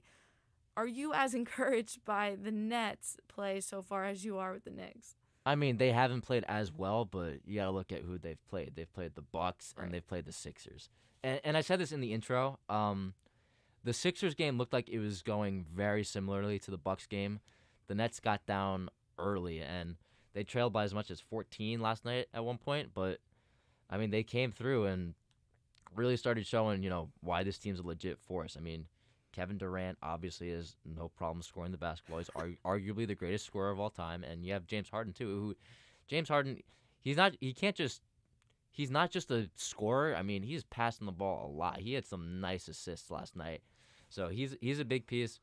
Obviously, they have a big piece that they're missing, but we don't have to get into that. But Paul Millsap's been okay. He was okay last night. Played some more minutes, and he could be a nice addition. And Patty Mills off the bench. Patty Mills, God, he's looking good. He's looking like he's a big piece. So I can't really be discouraged from what the Nets have done because we kind of know who they are. So I feel like with the Nets, you can look at the loss to the Bucks, and you can look at the not great game against the Sixers, but it's all reputation. It's all knowing who's on the team and we know who the Nets are. Exactly. We're not putting the Knicks in conversations as final contenders. People are putting the Nets in that conversation. So you're right. They have played much tougher opponents, but you mentioned some players there, and I think you had some good points. Harden, speaking of beautiful assists, that dish he had to Aldridge under the basket with beautiful. Less than a minute to go. Great find. Great find. I don't know how he saw that, but Aldridge gets the layup and one, gives them their first lead of the night. You're right, they went on a 13-0 run.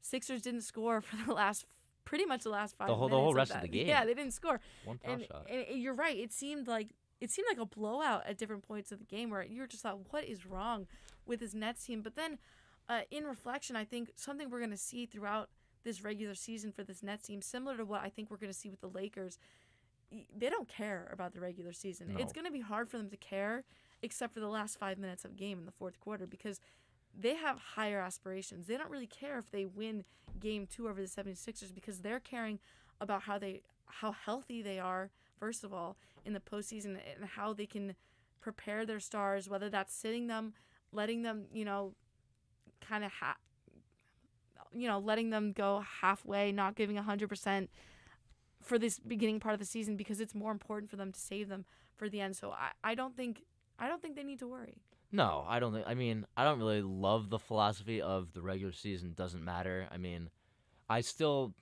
most fans would like to see them win games and, be great in the regular season and in the playoffs. But again, the Nets are a team that really just is focused on April and May. They're Right. focused on the summertime. I mean, in the spring. I mean, they're not really going to be up in arms over what happens now, considering they know, okay, in the regular season we have enough talent to just get us a top seed in the East. Like they could sleepwalk through the season and still get the 1 or the 2 seed in the East. So that's not really a concern. It's easy to just focus on the playoffs. I mean, that's all you really want. That's all you can really look forward to with the Nets. I mean, the old mantra was Kyrie can do whatever he wants in the regular season. As long as he's there in the playoffs, I don't care what he does or how many games he misses. Whether he's back for the playoffs is totally up for discussion, but, I mean, the Nets, we know who they are again. So Yeah, and they got better in this offseason. In my opinion, at least, they got better. They went out and brought in front court depth. They brought in Paul Millsap. They brought in Aldridge, James Johnson. They bring in Patty Mills, who, by the way, let's give him a special shout-out because give him a shout-out, he became the first player in NBA history to be 10 for 10 on threes in a season's first 2 games, 100% from beyond the arc, and he actually broke his own record. He was the last person to do that back in 2013. He made 8 straight to start that season. So he just broke his own record, which means he's only getting better, and I expect he'll be a solid 6th man of the year candidate possibly. Could be. For that Knicks team. And I don't want to talk about Kyrie, but I think we have to do a little bit of a conversation on him. I guess so. Yeah, I guess so, yeah. It's not my favorite thing to talk about. We'll give him his spotlight. Well, right, it's only fair. This is New York media. Come on. I mean, we know he doesn't like us. I don't have a problem with him personally, but I am getting tired of having the same conversation over and over again. But it is fair to ask, you look at these 2 games without him, how much of an impact if we end up going this whole season and he gets traded? I did see a report that allegedly Nets have taken calls from other teams interested in trades for Kyrie Irving. They haven't called any teams. It's been all incoming, not outgoing. Right. But if he somehow ends up away from this team, playing on another team, how much of an impact do you think that's going to have on, let's say, their postseason spring runs? Well, it depends on who they get in return. If they can exchange Kyrie for somebody, what are you exchanging him for?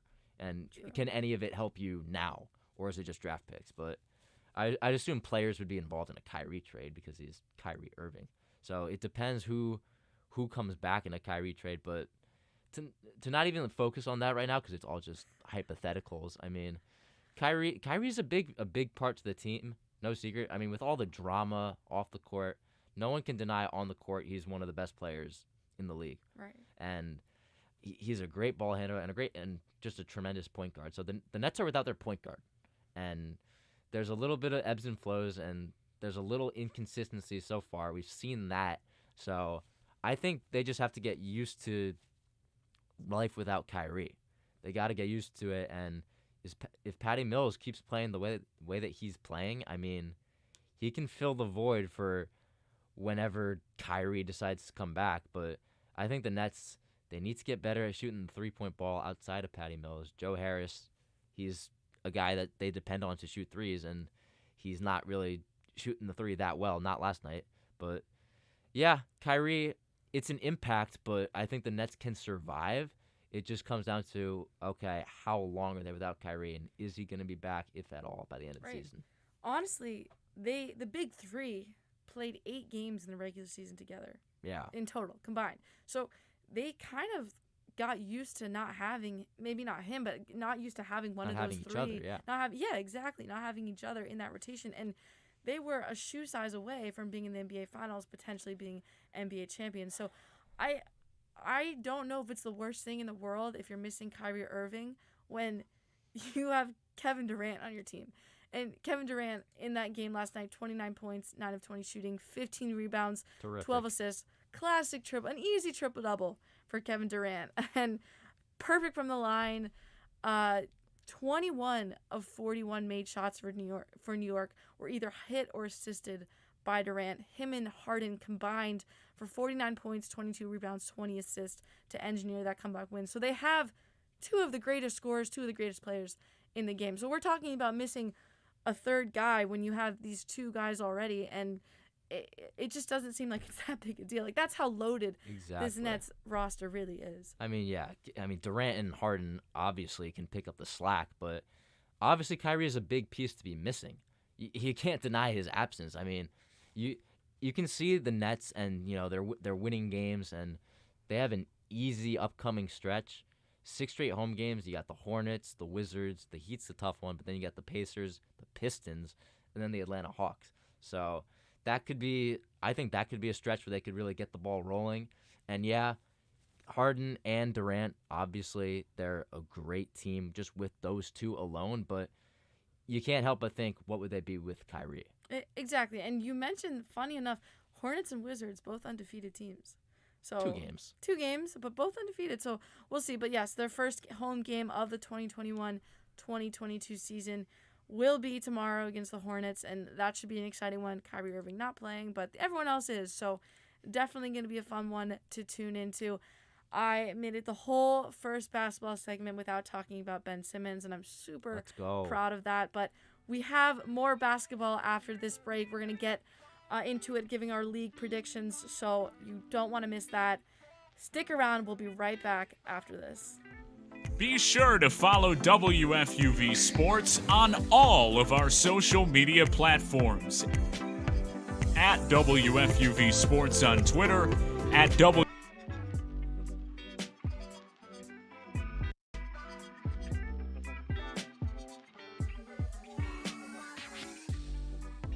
Be sure to follow WFUV Sports on all of our social media platforms. At WFUV Sports on Twitter, at WFUV_sports on Instagram, and WFUV Sports on Facebook and YouTube. WFUV Sports, home to New York's longest-running sports call-in show and the flagship station of Fordham Athletics.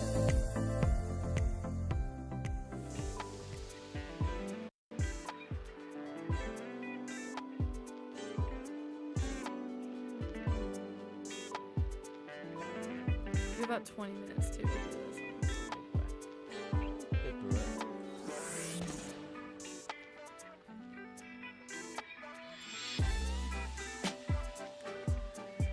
Welcome back to One-on-One, New York's longest-running sports call-in show. We are live on YouTube right now. We'll be on 90.7 FM later tonight. Kelly Bright here alongside Brian Rabacs. Oh my God, I'm sorry. It's been a day. Brian, NBA 75th anniversary season. They've made a big deal out of it. They've released their 75 greatest players. NBA Twitter had a field day with that. We're not going to. We're going to get into some more relevant information for this season. It's an first 82-game full season in a while. Very exciting.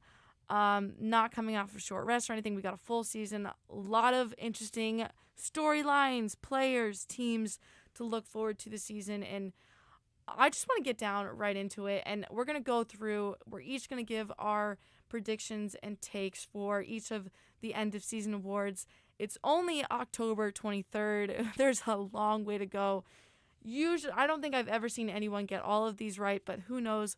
maybe you or I will be the first to get every single one of our predictions correct. That'd be nice. That would be nice. That would be nice. So let's start with the most highly debated award, and that is the Most Valuable Player Award. I'm going to let you go first. I'm very interested to hear who you think is going to be the best player in basketball this season. Yeah, you say a highly debated. You could go with 8 or 9 guys for this. Oh, and yeah. No one, you wouldn't be crazy to say any of them. So it's definitely a wide variety of guys, and a lot of different guys can be in this position. If I'm going to pick one, would you like to guess who I'm going with? Brooklyn Nets. Kevin Durant. Look, Kevin Durant, he had a bit of a limited season last year with the injury, but, I mean, in the playoffs, he just showed that he's the best player in the league, in my opinion. And, you know, when he was playing last year, 30 points per game, 13 rebounds a game, 8 assists, and I just have a feeling he's going to be the top guy on the top team this year, and he's poised for a tremendous year, and I think he's going to be the MVP once again. I think that's a safe and probably correct take. Last year you got accuracy here. You're going. You know what? I hope this pays off for you. But you got to. You're right. You think about last season. He was coming off a ruptured Achilles and put up those numbers. So another season removed from that, you got to think it's only going to go up from there. So I think that's a great take. But I'm gonna throw out another name, and I think you're right. I think there's about 8 or 9 different names. I'm just gonna say it. Steph Curry. I like that too. 45 points, 10 rebounds, 8 from 13 from 3 in a 115-114 win over the Clippers in Golden State's home opener. He was 10 for 10 to start the game, had 25 points in the first quarter. I think that was like the 8th time he's done that in his career, which is just absolutely insane. So I think coming out that hot out the gate could be precedent for his 3rd MVP season. He finished 3rd in voting last season behind Embiid and Jokic. He actually got more first-place votes than Embiid, who was the true runner-up. And you know what's crazy to me? In that first game, he had 10 rebounds, which part of his triple-double was rebounds. And this is a guy who's 6'2". The average height of the league is 6'6". So the fact that he's putting up those kinds of numbers already is a really good sign for this team that's really going to need him to carry them like he does almost every season. He'll probably break Ray Allen's three-point record, all-time three-pointers made in NBA history this season. Right now, Allen has 2,973. As it stands, Curry has 2,842. So I see no reason he can't break that this year. He probably will, and I think that's only going to add more fuel to the fire of him potentially having his 3rd MVP season in that amazing career. So I'm going to go with Steph Curry. I went with Luka like the past 2 years, and I've heard a lot of people talking about him, but he's kind of disappointed me. So I'm not going with him again. I do think KD's a solid choice. I mean, I think Luka's amazing, and obviously he's a contender. The funny thing about Steph Curry is you mentioned the triple-double the other night. He had 10 rebounds, and he had 21 points. But he went on the post-game interview and said he played like trash. Yeah, what? So, I mean, if that's playing like trash, then, oh boy, we're in store for a long year if he's playing at his highest level. And there are so many moments where you just look at Steph Curry and it just baffles you how good he is. But at this point, we shouldn't be surprised. But I'm excited this year because there are a lot of people that could win this award. Yes. KD, Steph Curry. We mentioned Doncic, but there's also a bunch of players we haven't mentioned. Joel Embiid, Giannis, LeBron. Right, like the best players in basketball. Exactly. It's so top heavy in talent. It's really just it's just a toss up really. Who can get it? You just don't know who, and it's a lot of fun. And unfortunately, just like last year, I think who's going to stay healthy is also going to have also a huge big part factor of it. in that one. So it's early. We'll have to see. But I think it's funny the statement "one man's trash is another man's treasure." I think could not be more true in the case of Steph Curry. But with that, let's move on to our next award, and that is Rookie of the Year. Who you got? So there are a couple candidates here too, but I think there's definitely a lot more. It's definitely a lot more limited than MVP. Obviously, the guy I'm gonna go with is Jalen Suggs. Interesting. On the Magic, not Cade Cunningham. I don't know if that's who you have, but Jalen Suggs, 5th overall pick, just a beast out of Gonzaga, and disregard the fact that he played a really bad game against the Knicks last night. I think he's going to turn it around, and I think he's going to be really good. He was the guy I had coming into the season, and a bad game's not going to just totally change that. I think he's going to grow, he's going to develop, and he should be one of the few bright spots on this Magic team. So give me Jalen Suggs. You know what? I hadn't even considered him, but I like that take. But I'm gonna go with someone different. I'm gonna go with probably a more traditional. And you want to talk about accurate? This is for accuracy right here. I'm shooting for accuracy, and I'm gonna go with Jalen Green. He's on a Houston team that's just terrible. They have no offense, and I think he's probably gonna have to be most of their offense. And this award to me often goes to whoever has the best stats. And this is a guy who averaged almost 18 points a game for the G League Ignite last season.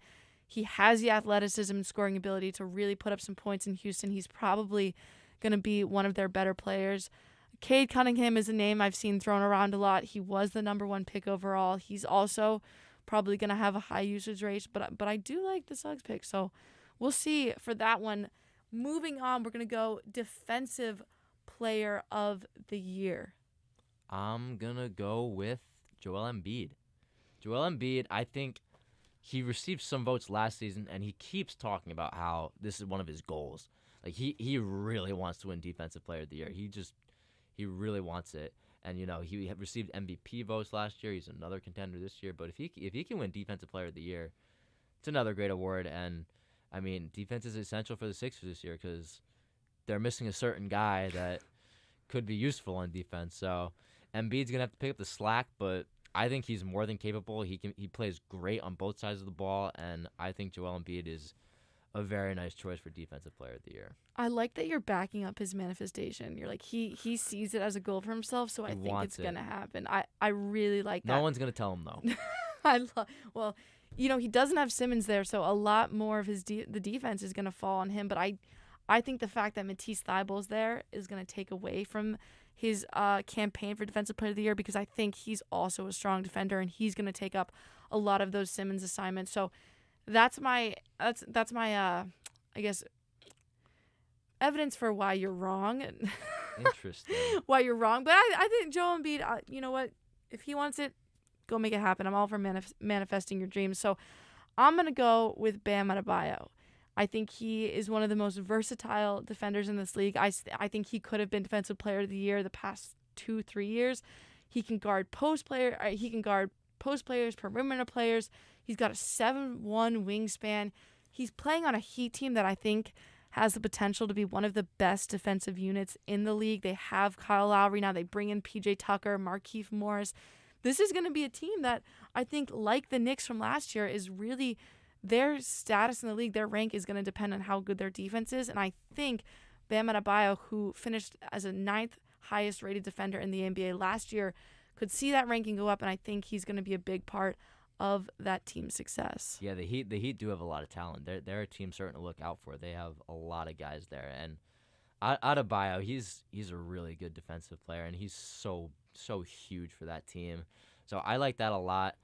I mean, I think Embiid's going to pick up the slack a little bit, but there's also just a handful of guys that could really just come through and win this award. I mean, Rudy Gobert every year. You got to mention his name all the time with, him being the reigning Defensive Player of the Year. It's just, there's a lot of guys that can win this award, and Adebayo, I like it a lot. He's super talented, and he could be a part of a great team. Nice pick. Thank you. Look at the love in this studio right now. Let's see if we keep that good-heartedness going for our next award, and that is Sixth Man of the Year. Who are you going with? So, Sixth Man of the Year, it's a guy who, a lot of people were high on coming into last year, and he kind of, not to say he was bad, but definitely didn't take the stride that people thought he was. But we were talking about the Miami Heat, so let's go with Tyler Hero here. I mean, already he looks great, and he looks like a strong candidate for the award. Off the bench the other night, 27 points against the Bucks. Just a total rout of the defending NBA champions, which I didn't see coming at all. I mean, you go from the Bucks just destroying the Nets, really dominating that game, and then they lose by 42 to the Heat. Unbelievable. But Tyler Hero, I think, is going to be a huge part of this Heat team, especially coming off of the bench. And last year in the playoffs, not great. Everyone thought he was going to be this big star coming out of the bubble, but the 27 points against the Bucks, that's encouraging, and that gave me all the more incentive to pick Tyler Hero for Sixth Man of the Year. For his sake and yours, I hope you're right. I think he's someone, you're right, he had a lot of hype surrounding him after that bubble. Jack Harlow, doesn't he have a song about him? Tyler Hero, it's a good song. It's a great song. I said I'd bring up a song in every segment. I forgot last segment, so we're throwing in a Well, there you Jack go. Harlow. Tyler Hero, Jack Harlow plug right there for you. But yeah, to me, he was disappointing last year. I think that heat fizzled out for him. So hopefully with a more talented roster, he's able to have a breakout year. And you're right, that first game was pretty impressive. So we'll see how that goes. But for me, I'm going to go with someone a little bit different. I'm going to go with Jalen Brunson on the Mavs. I think they're a team that really needs someone besides Doncic to step up. I mean, you look at what happened to them in Game 7 of last year's playoff. Luka had 46 points, 14 assists, and they lost by 15. So he's doing everything he can, but he really needs someone to step up. And I've seen some interviews that Brunson's done in this offseason, and he really thinks he can be that guy. And I want him to prove that he can do that, even in the preseason games, which I know don't matter. I don't like watching them. But he led the Mavs in scoring. He was their point guard in all those games. He's 25. He averaged 13.3 points per game, 4.7 assists, 4 rebounds, 1 steal. So I think this is someone who could come out and have a good season. Jason Kidd calls him the Machine, kind of a great nickname for a guy who's kind of irrelevant. So I hope that nickname, I know Thomas Aiello, our video producer today, was going to appreciate me using a nickname in this segment. But hopefully he is a machine for these guys as their Sixth Man of the Year. I think another guy who we talked about earlier in the show, and that's Patty Mills. I think if he doesn't become a starter, based on the way he's shooting right now for them, he's going to give them such valuable points and minutes off that bench that I think he could really be someone that helps this Nets team, who doesn't really need a lot of help, but they're also a team that gets injured easily. So if he can come in, take some minutes, take some of that load off the bigger guys, I think he could really help that team. Yeah, I mean, I'm not going to run down and pick all Brooklyn Nets for these awards, but Patty Mills, I mean, he's shown a lot. Again, he's just automatic from 3 so far through the first 2 games, 10 of 10, which is just incredible. And I mean, he's everything they could have asked for so far in Kyrie's absence. So Patty Mills is an interesting one, and same with Brunson. I mean, Luka can't do it himself. He can't. He's tried. He's tried since 2011. He's gone for it, but overall, it's just not easy. So I think giving Luka a nice, help off the bench would really help him. But yeah, Patty Mills, watch out for him. Watch out for Brunson and Tyler Hero too. All right, moving on. We have an interesting award to me. I think this one's always up for debate. I always love hearing who people take for this one, so I'm excited to hear your pick. And that is the Most Improved Player Award. You kind of have to go bold for this award. I mean, again, it's Most Improved Player, so it's usually going to be someone who, I don't know, didn't really produce that much last year and all of a sudden makes strides and becomes a great player. Julius Randle, yeah, mention him. I kind of got a big name as my most improved player, but he's on a new team, and I think he can take strides with his new team. That would be Mr. Lonzo Ball. Wow. Yeah. Wow. So, I mean, that is a big name. Lonzo, I mean, I think he had his best season in the NBA last year, and, I mean, with a team with, I'd say probably, in terms of a starting lineup, probably a better supporting cast than what he had in New Orleans last year. I think he can make some strides and really do well. I mean, last year, 14 points a game, 8 rebounds, 7 assists, and I mean these Bulls look solid to start the new season. So I think Lonzo can really just kind of feed off of that, and I think he's a strong candidate for Most Improved Player. I like that. He had triple-double in their home opener, 17 points, 10 rebounds, 10 assists. They destroyed the Pelicans. So hey, maybe you're onto something. Maybe you're onto something. And I do like the way that the Bulls are seemingly like they're gonna use Lonzo Ball. I think on his old team in New Orleans, he was more of like a 3-and-D type player, and now he seems to be really like his coach trusts him with a lot more. It seems like he's gonna have a lot more opportunity to make plays and set things up himself. So I'm excited for him. I think that's a bold pick. It's a bold. You have It's to a go bold, but though. you have to, and I respect that. I respect that. I'm gonna go. You picked a big name player. I'm gonna go with a lesser name player. I'm gonna go with Jaren Jackson Jr. for the Grizzlies. I think the Grizzlies are an interesting team to me. I think they have the potential to not quite replicate what the Knicks did last year, but have a similar thing where they just surpass expectations and kind of catch people off guard and by surprise. I think they have a potential to contend for a lower playoff spot in that Western Conference. Jaren Jackson Jr. could be a big part of the reason they do that. He only played 11 games last year, started in 4. He had ACL reconstruction in the offseason. Before that injury, he averaged 17.4 points per game, 4.6 rebounds. And this is a guy that we kind of forgot about because of that injury. But this is also somebody who was picked between Luka and Trae Young in that loaded 2018 draft class. You know, he's a talented player. He has high expectations. And I think he could really be poised for a breakout year this year. He had 13 points in their first game against Cleveland, 6 rebounds, 4 blocks, which was really good to see. And I mean, that's just game 1. I think he's going to keep continuing to develop, but I think he's really someone who could have a big breakout year this year. And I love seeing people come back from injury. I think, I mean, I've had injuries in the past, and I just think it's so inspiring when somebody comes back and is able to prove their worth to this league, especially when, you know, he used to be compared to guys like Luka Doncic and Trae Young, who have just been ridiculous. Yeah, I mean, drafted in between those guys, you got to have a high ceiling. And if this is the year that he can do it, then great for him and great for the Grizzlies too, because they made the playoffs last year. They did, even without him. So I mean, if he can step up again, the West is loaded, and obviously the Memphis Grizzlies aren't scaring anybody. But I mean, I think they can contend for a 6, 7, 8 seed again. And yeah, I mean, if Jackson's going to be a big part of that, then that's all the more pleads that case. Listen, this is the MIP award, not the MVP. He just needs to be Exactly. better from last year. Yeah. But moving on, we got our last award, and that is Coach of the Year. I'm gonna go first this time because I'm so confident in this pick. Or Sure. not confident, but I'm confident in this Be pick. confident. And yeah, you're right. Nate McMillan.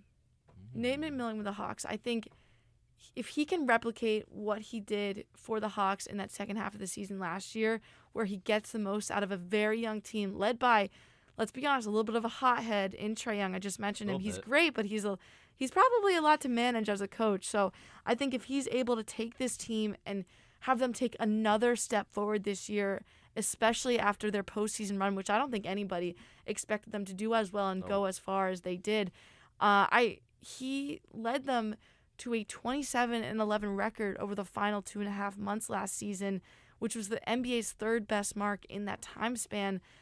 And he only coached part of the season, right? So if you give him a whole year, a whole offseason, a whole preseason to coach this team, I'm really excited to see what he can do with this team.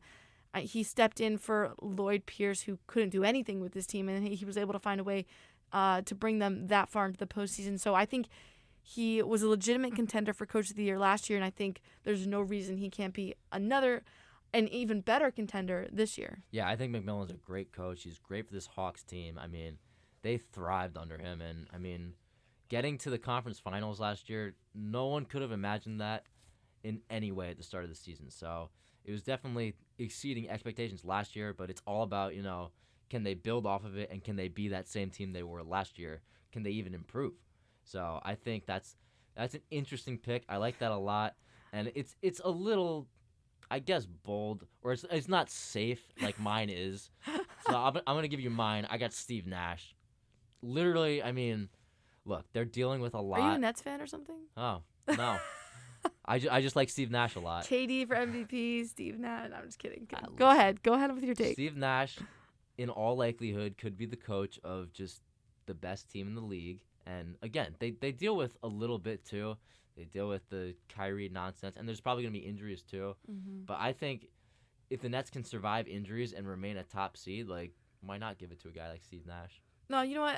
I'm making fun of you, but it's a solid pick. I mean, this will be his second year as a coach with a very talented team, but also, you're right, a very interesting team with a lot of strange dynamics, a lot of guys who are used to leading a team and not really listening to a coach. So I think if he can get that buy-in from all of his players and take them to the finals and take them to a championship, I see no reason why he couldn't be Coach of the Year. I do want to give a shout out to Monty Williams, who I think easily could have won it last year. Could have won it last year. I'm not taking anything away from Tom Thibodeau. I know Knicks fans, I know you guys listening to this show right now or watching the show on YouTube, most of you are probably Knicks fans, so you're probably very happy and deservedly so that Tom Thibodeau got that award last year. However, I do think Monty Williams was more than deserving with what he was able to do with that Suns team, just building such a great culture, a cohesiveness amongst a young core, Devin Booker, DeAndre Ayton, and then also, of course, their veteran playmaker and Chris Paul. I'm just gonna put this out there. Tom Thibodeau had a worse record than the Suns did with Monty Williams. Yeah, he did, but again, that was mainly based off of the fact that the Knicks were supposed to be the worst team in the league, and they ended up being a good team. It's all based on expectations with this award. Right. So maybe my Steve Nash pick isn't that great, considering that a lot of it's based off of a team that wasn't expected to be good and ends up being a good team. I will say I've seen a lot of people picking the Celtics' new coach Udoka. I loved that pick until I watched them play 2 basketball games, and now I'm not so sure. It is early. 2 games, don't want to overreact, but they have not looked good bad at all. They've looked really bad, and I was really hoping that he would go in there and he's someone who he's got a decade plus experience with stints on staffs with Greg Popovich, Nash, other great coaches. So he is a great coach. I don't want to take anything away from him, but if he's not able to turn this Celtics team around that's had a very disappointing season last year, if he's not able to get them playing better, then I don't think his name is going to be in that conversation. With that being said, I want to take a step back and look at these Eastern Conference and Western Conference teams, and I want each of us to pick a team that we are excited to watch this year. And I'm going to have you start with a team that you didn't give us. You didn't tell us at the beginning of the show, but you plugged it. You've been teasing it a little bit. You've been teasing us. So I think it's finally time for the big announcement, the big unveiling. What team are you most excited to watch in the Eastern Conference? So again, we have our top dogs in the East that we kind of know are going to be good. We know the Nets are going to be good. We know the Bucks are all that. But there are a couple teams that are a little bit of wild cards and could make some noise. Chicago Bulls, I think. Wow. So, listen, the Bulls have been a pretty bad team for the last couple of years. No secret to that. But I think this offseason they made some really nice additions, and it's showing so far. They've started off really well. I mean, they added DeMar DeRozan, they added Lonzo, and Alex Caruso, too, which I think is a really interesting add. And a full season of Vucevic, too. I think that's going to be big. Again, I mean, their starting lineup is pretty solid.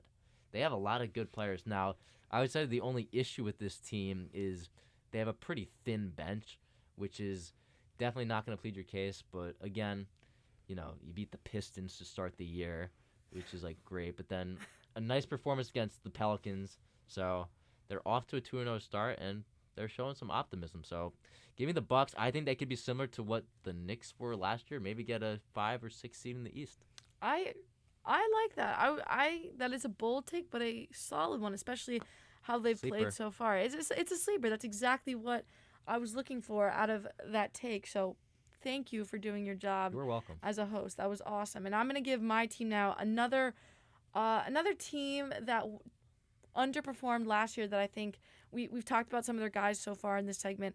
I think the Miami Heat, they were a team that I was super high on in the bubble. I had this thing. I said the Heat are rising. They look great. And then they come into last year's season and they just fell flat. They have Jimmy Butler. He's always been good. But they had a lot of COVID issues throughout the season they couldn't escape. And they just couldn't do anything when it came time for the playoffs. But I think this year is a new year. And to me, they had the best offseason out of any team.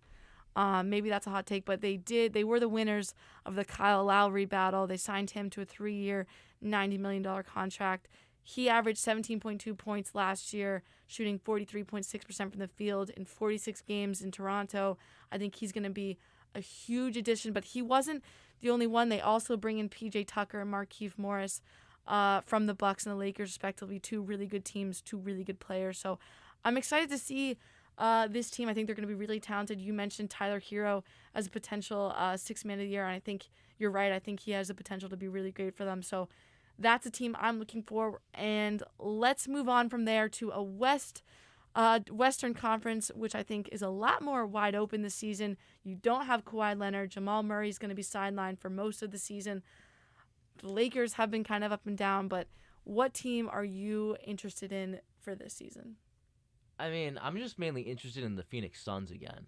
I mean, Interesting. defending Western Conference champions, they went to the finals last year, didn't get it done, but I mean, this year they started with a loss to Denver, and that was kind of surprising, but Devin Booker had a bad game, and the odds of him playing multiple bad games just not going to happen. So the Suns, they played really well against the Lakers last night, just really were ahead for most of that game. So I think the Suns, with the talent they have and given the resume they have, I think they're going to be really good again. Listen, I just said I'm all in on Monty Williams, so I have to support that as an interesting team to watch. And they were literally, we talk about the Bucks so much. The Suns were in that game. They were in the NBA Finals, so that's a good team right there. And for me, I'm going to go with the Jazz, they were a team that were great last season. They regular season had the best record in regular season, and we just never talk about them. Maybe that's because they're from Utah. Maybe that's because their nickname is the Jazz. I don't know, but we never really talk about them, and I think they're going to be really good. Again, Donovan Mitchell scored 26.4 points per game last year. He was great. I think he has a potential to improve.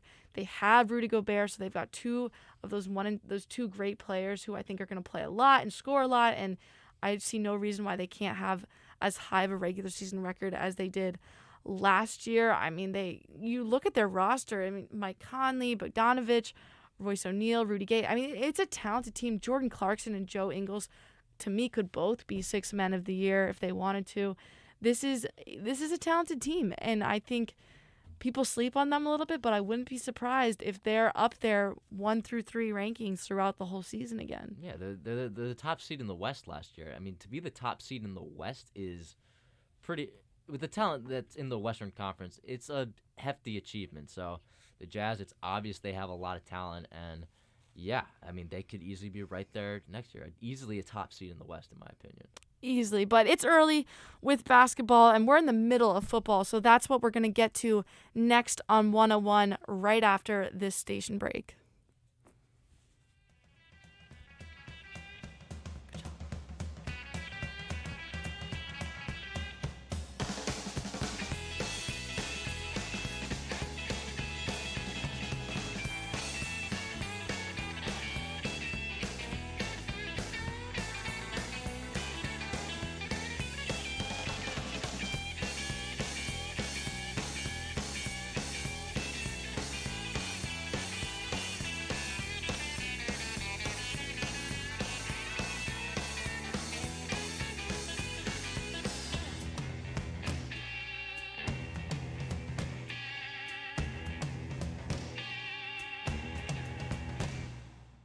You're listening to One on One, New York's longest running sports call-in show on 90.7 FM, WFUV.org, and WFUVsports.org.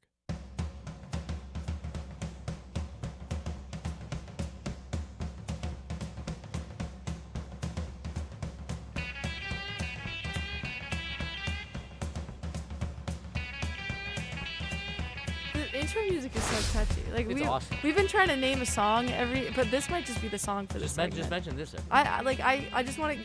Can our producer just keep playing it? I'm kidding, Mike. He's like, no, Kelly, stop.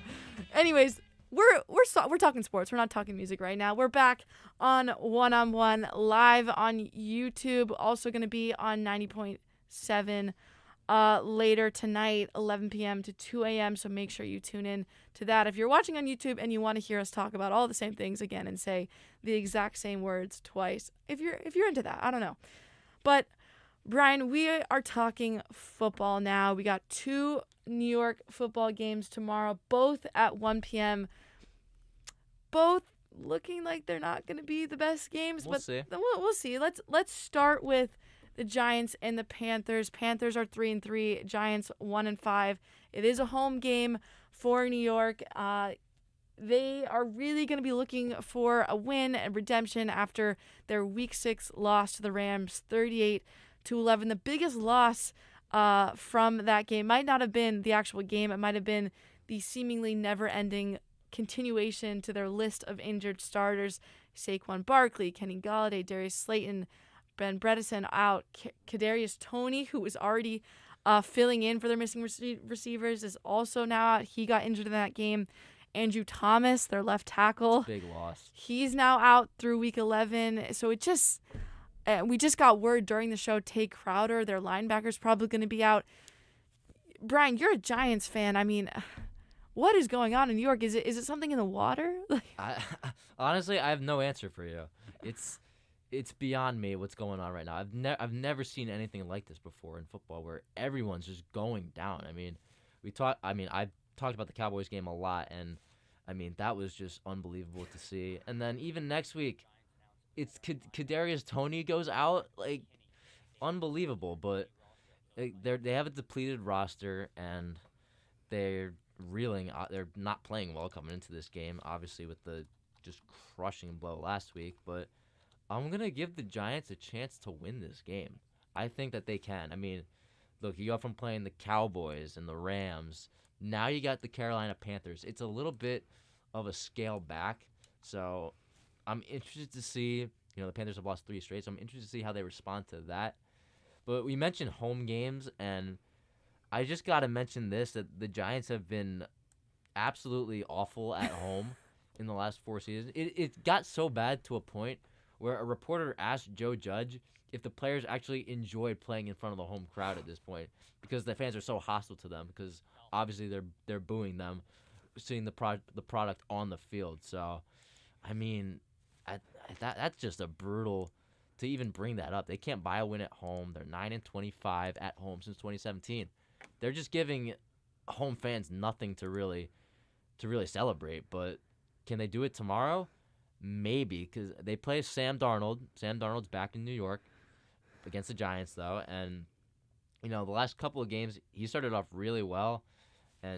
But the last 2 games, I would say, haven't gone as well. I mean, against the Eagles, he had a bad game, 177 yards, a touchdown, and 3 picks. And then last week, he didn't put up big numbers, which, granted, I won't really say is his fault, because the receivers were dropping a lot of passes. So can the defense force Sam Darnold to make some mistakes? We'll see. But also, got to mention Daniel Jones. He had a brutal performance last week. I mean, 3 picks and a fumble loss, so 4 turnovers. That's not ideal, especially given the fact that all your players are hurt. But, I mean, I just think, again, he was coming off of an injury, and he had to play against Aaron Donald. So, yeah, that's not ideal. So, maybe an extra week of practice will help him sink a little bit with these backup receivers that he's got, but I'm interested to see what Daniel Jones does this week after a rough one last week. Yeah, I think you bring up some good points there. These are 2 teams that are both trending downwards. Panthers need a win. They both need a win, right? And the Panthers, they might have a little bit better of a record, but they've lost their 3 straight games. And for the Giants, this is honestly going to be the easiest opponent they face for the next 4 weeks. I mean, after the Panthers, they got the Chiefs, then the Raiders, and then the Buccaneers. So it's not going to get better for the Giants, and it's not going to get better for Giants fans. I think it's funny you mentioned them coming back to play at home, and I wouldn't be surprised if we start seeing Giants fans in paper bags or something like that, because it's gotten to that point. Pretty bad. And you mentioned Daniel Jones.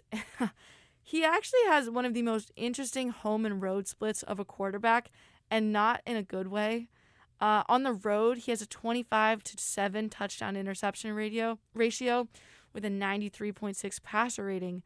At home, in the Meadowlands, he has 9 touchdowns to 14 interceptions with a passer rating below 75.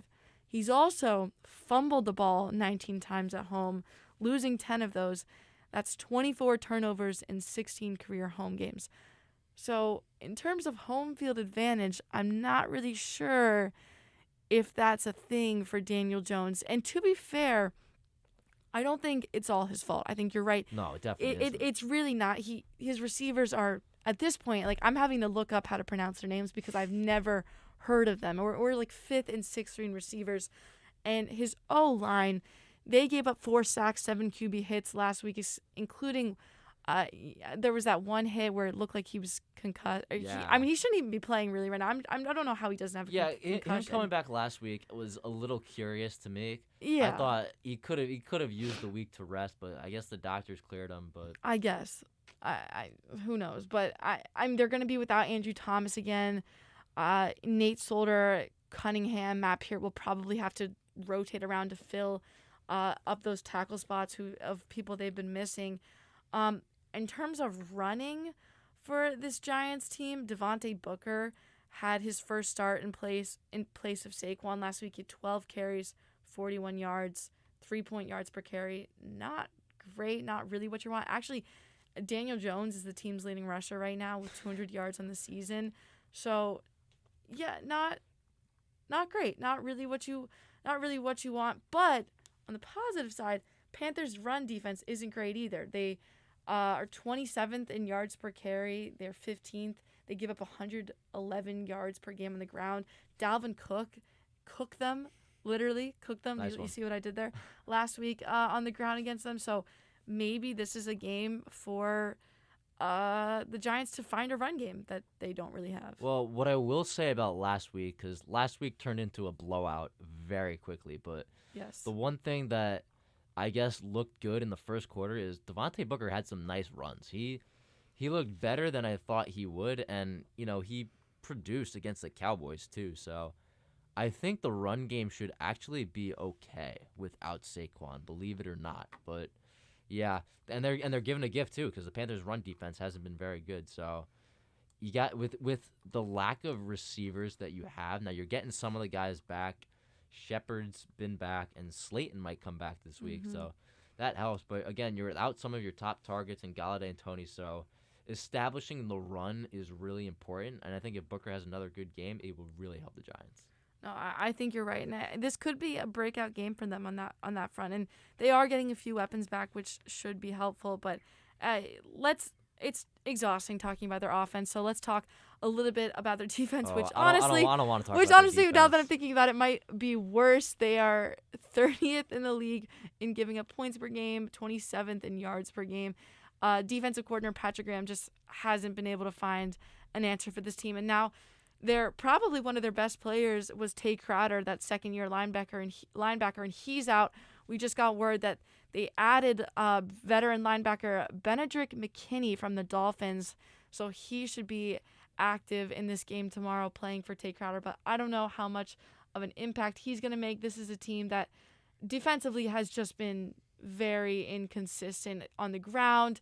They can't find an answer. They can't stop anyone defensively in the air. They are 28th in yards per game and 23rd in yards per attempt. Last week, Matthew Stafford had 4 touchdowns against them, but they are playing Sam Darnold. Sam Darnold is not Matthew Stafford. It's a different animal. It's not Stafford, who looks excellent with the Rams. I think Sam Darnold's a bit of a step down, but I think to say that the Giants' defense has been inconsistent is being incredibly generous. I think they have been consistent. They've been consistently bad. I mean, they just can't get stops on third downs. I mean, Leonard Williams had a couple of third down sacks last week, but that was in the first quarter, and then everything after that was just brutal. So the Panthers don't have an offense that I think is going to wow you. I mean, they do have guys like Robbie Anderson who are deep threats, so got to cover that. But I think it's a slower offense, but again, the Giants defense is no sure thing to really stop anybody. So again, if the defense gets absolutely torched again tomorrow, then I don't really see the Giants' chances of winning this game being very high. Yeah, I agree. You mentioned the Panthers' offense, and really quickly, we'll talk a little bit about them before we get into the Jets game. You mentioned Robbie Anderson. He was supposed to be their best receiver, and I think deep down he is, but he's been dropping passes. Yeah. He's only caught 3 of his last 11 targets. Hopefully he'll get, I guess not for the Giants, they hope he doesn't get back on track. But if you're a Panthers fan, you hope he figures it out. He has 15 receptions and 2 touchdowns on the season, including 2 games with double-digit targets. I wouldn't be surprised if tomorrow's a third. DJ Moore is a guy who stepped up for them. He's caught more than double the amount of passes than anyone else on that Carolina team. So he's someone they're definitely going to have to find a way to shut down. And then Chuba Hubbard on the ground, who's been playing in place of Christian McCaffrey. He hasn't done much, but I think this is a game he could also have a breakout performance. Last week he had 16 carries, 38 yards per carry, 1 touchdown. And this is going to be the third time in 4 weeks that Carolina is going to be playing a bottom 10 rush defense. So I think this could be another good game for him. Yeah, I mean, if you're the Giants, I mean, you have to say thank goodness Christian McCaffrey is not playing, because he's obviously arguably the best running back in the league. Maybe Derrick Henry's kind of swayed that a little bit, but he's top pick in every fantasy draft, and he's just an incredible weapon for Sam Darnold. So obviously not having him really hurts this Carolina team, and that's probably a big reason why they've lost all the last 3 of these games, not having him. So, but Chuba Hubbard, he's been nice in place of them, but he has a real good shot to really have a good game tomorrow. He could have a great productive day, maybe even a couple touchdowns. Who knows? But again, the Panthers, I don't think Sam Darnold's going to wow you throwing the ball. I think you have to just get better with your run defense, and that starts not only with Chuba Hubbard, but also Sam Darnold has proved that he can run too. Right. He's been a rusher this year, so you got to be ready. And I hope Patrick Graham, he needs to have these guys prepared. They got to be ready for not only Sam Darnold throwing the ball, because he is prone to mistakes, but also the running game of the Panthers, because it's nothing to just pass over. I agree, but I guess on a positive note to end this part of this segment, this is a game that the Giants have an opportunity to steal a win. And if they are going to get a win in the next 5 weeks, it has to be this game. And they have the potential to catch the Panthers off guard. I'm sure the Panthers are probably not that worried about this game. Matt Rule earlier this week said they were going to go to the run game a lot. And so I think defensively for the Giants, if they can find a way to force some fumbles and make some big plays, give their offenses some momentum, that could be huge for a team that's facing another not-so-good team. But let's move on to another New York football franchise that's been in trouble for so many years now, and that's the New York Jets. They're 1-4, and they are going to Foxborough to play their division rival Patriots, who are 2-4. That's a 1:00 game. As of right now, the last time I checked, the Pats are 6.5-point favorites. Their last matchup was September 19th in Week 2. The Patriots won 25-6. I was actually at that game in person. It was really fun to watch. 11th straight win over the Jets for them. If they win this Sunday, it'll be their 12th in a row. Also, their 6th series sweep in a row, 22nd overall. I love talking and saying good things about the Patriots, but let's talk about the Jets first. Zach Wilson. We can't talk about the Jets and Patriots this year without talking about Zach Wilson, who had his worst game by far in Week 2. 4 interceptions. He was all over the place. For Jets fans, I think it was really hard to watch just how bad he looked, but he's gotten better since then. He's gotten better, but I definitely don't think that you can ignore what happened in Week 2. I mean, 4 interceptions, and all of them were pretty bad. They were all pretty bad interceptions. And, I mean, from a mental standpoint, that has to be in the back of his head going into tomorrow. It has to be. He's a young rookie, and he played his worst game against the Patriots, and now, 6 weeks later, he has the Patriots again. So it'll be interesting to see how he responds, but again, young quarterback, and we know how Bill Belichick is against rookie quarterbacks. So exactly, he's a wizard against opposing quarterbacks that are rookies. So, and we've got 2 rookie quarterbacks in this game. And one thing before we talk a little bit, I want to talk a little bit about Mac Jones. But first, something interesting that I've noticed when watching Zach Wilson this season is the time he looks most like a rookie, where he looks most unsure of himself, to me is actually when he's in the pocket. It seems like the game is just moving a million miles per hour. He's missing these wide open throws. He's shaky. He's unsure of himself. But then lately, when he's outside of the pocket and on the move, he seems a little bit more confident. We see a little bit more of the player that the Jets drafted when they took him 2nd overall. And that's him being able to make plays on the run. In the Titans game, he was on the run, he broke out, and he points down the field, telling Corey Davis to break off his route and then connects with him down the field. And to me, that's the player that he needs to be all the time, especially when he's in the pocket. And if he can figure that out, I think he can be a solid player a solid quarterback in the NFL. Not a great one, maybe not even a good one, but a formidable quarterback in the NFL. But I don't know if he's there. And I think in comparison with another rookie quarterback in this game, Mac Jones, who has been impressive to say the least, it makes Zach Wilson look a little worse. And I do want to talk about Mac Jones because to me, he's been the best part of this Patriots team. In Week 6, they did lose that game, but it was 15 of 21, 229 yards, 2 touchdowns. It's the third week in a row for him that he had 70-plus completion percentage and a 95-plus passer rating. So their losses have not come on his shoulders at all. No, I mean, the Patriots, there's not a ton of talent on the offense. I mean, a lot of the guys that they signed in the offseason haven't really been the big playmakers that they thought they were going to be. Aguilar hasn't been great. Jonnu Smith has been pretty disappointing.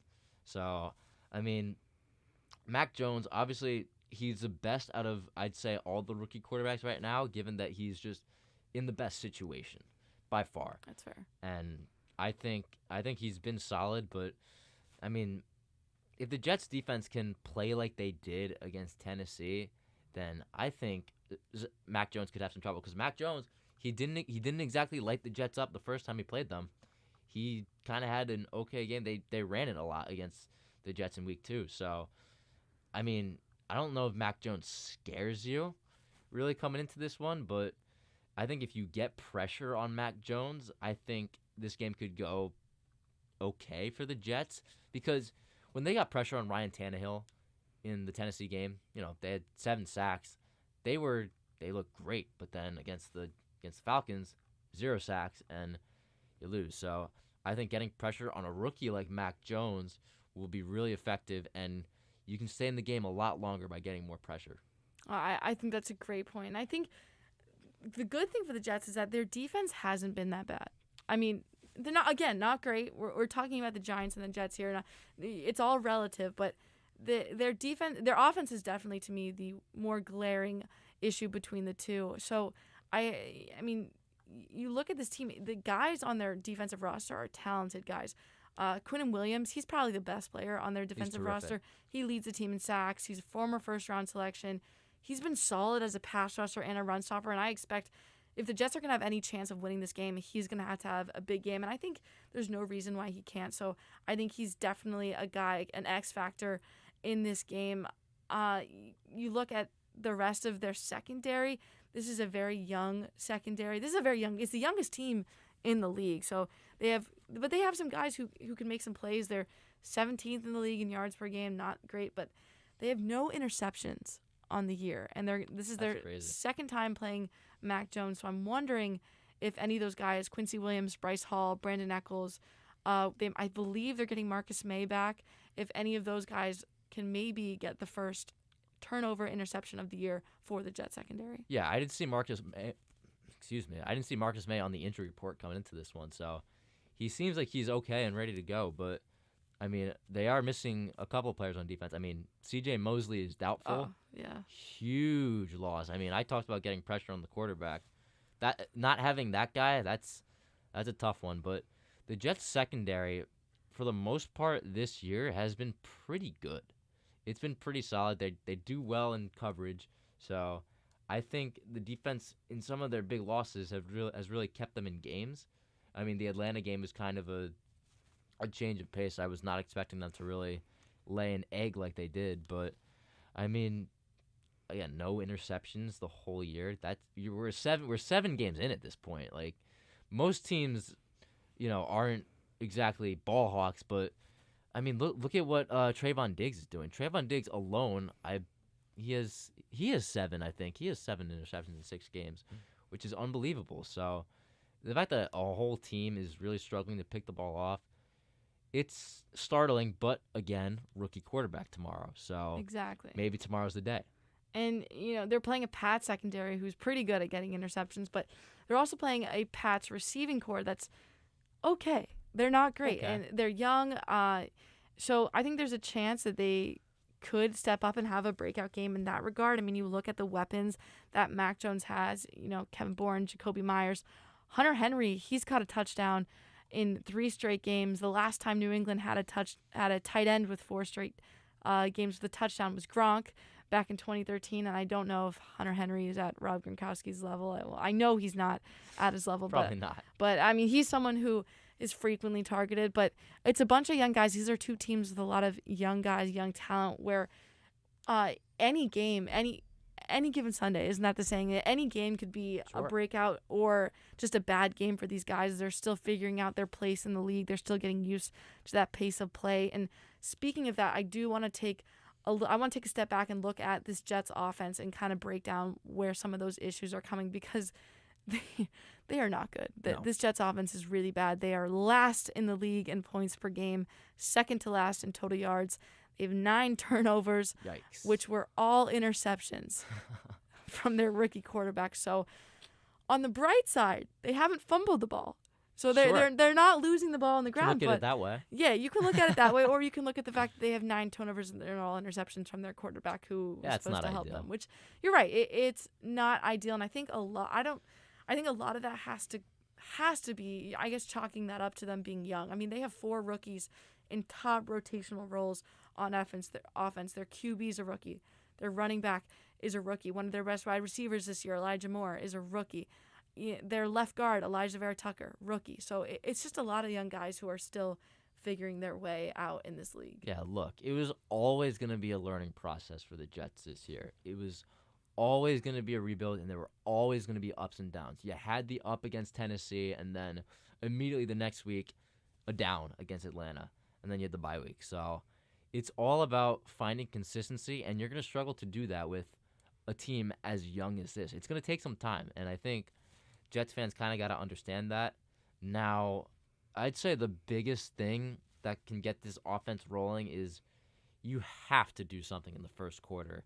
I mean, the Jets in the first quarter this season have been just about as bad as any team ever has been in the first quarter. I mean, Zach Wilson's first quarter numbers this season are brutal. Do I even want to hear them? Oh, I'll give them to you. Oh, God. He's 5 of 18, and he's thrown for 34 yards in seven first quarter games. That's not the average. Nope, that's just his stats. 34 yards. 34 yards in 5 games. Are you sure you're not looking at Lehigh stats? No, I am looking at the New York Jets. Wow. So it's definitely something they got to improve. And Zach Wilson has said after the Atlanta game he's overthinking on short passes, and he said he's going to rip it the rest of the season. Well, here's your first game coming out of the bye week. Prove it. He's going to rip it. He said he's going to rip it. I cannot wait. Those are his words. To watch Zach Wilson rip it against the Patriots this week. With that being said, I brought up Lehigh for a reason. I wanted to devote the last 5 minutes of our football segment to a team that until this year, maybe in the spring of last year, we haven't really been able to talk about much on New York sports radio because they really weren't good enough to be relevant. And maybe that's a little harsh, but I'm just being honest. But now they're really good, and that is the Fordham football team, the Fordham Rams. They have a game right out. We're YouTube live right now. I think their game actually just started about 15 minutes ago. They're hosting the Lehigh Mountain Hawks at home. They're looking for their first 5-game winning streak since 2015.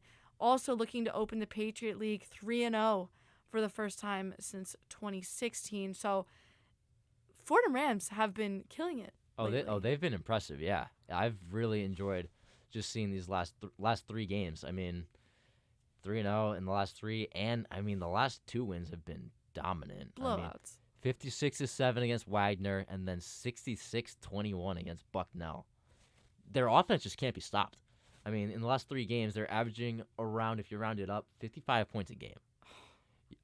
You're not going to lose a lot of football games by scoring 55 points.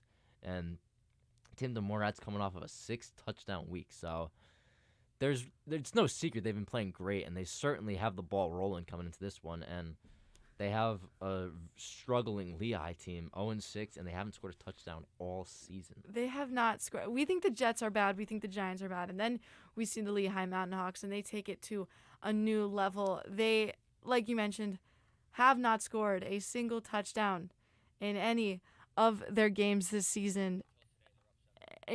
And as I'm speaking, my producer is correcting me. And now I feel bad because I feel like we've jinxed our Fordham We Rams. jinxed the Fordham Rams? They are currently losing to the Lehigh Mountain Hawks 7-0. Wow, updates just keep flying in. There's our I update. apologize. It's now tied 7-7, but nonetheless, the Mountain Hawks scored their first touchdown of the season. That is their first touchdown, and this will be their 7th game. So I expect that was just a fluke, and that the Fordham Rams will end up running away with this game. Let's hope I'm not. Let me just knock on some wood real quick, just in case. But I do want to talk really quickly about Tim DeMora and how good he has been for them. I talked to head coach Joe Conlon last week at halftime of the game, and he called him Timmy Touchdowns, which I think, first of all, is a great nickname, and second of all, is the epitome of what he has been for this team this year. He is just, in the record books, he tied Fordham record last week for touchdowns in a single game with 6. He only played the first half. So that number could have doubled, that number could have tripled, who knows. But he has just been lights out. He has 3 or more touchdown passes in 4 games, including, and he's just been ridiculous. He's thrown for over 300 yards 4 times this season. He leads the league in passing yards per game and touchdown passes, and it's only week 8. So I expect those numbers to continue to climb. But it's not just him. Their wide receivers have also been talented. DeKeese Carter leads them right before this game today. He leads them in total receiving yards. Fotis Kokosoulas leads them in touchdown yards. He also leads the Patriot League in receiving touchdowns. So they've just been unstoppable on offense. Yeah, I mean, offense, they've been terrific. I mean, a 6-touchdown first half? Unheard of. Crazy. And they're certainly putting up the points to back it up. I mean, he's really living up to the name Timmy Touchdowns. No doubt about it. It's a great nickname. Yeah, absolutely. But also their defense has been pretty solid, too. I mean, I was able to catch some of the game last week. Defense is fun to watch, man. Yes. They are a fun unit. I mean, you have they bring a lot of energy, and you can see that they're having a lot of fun too.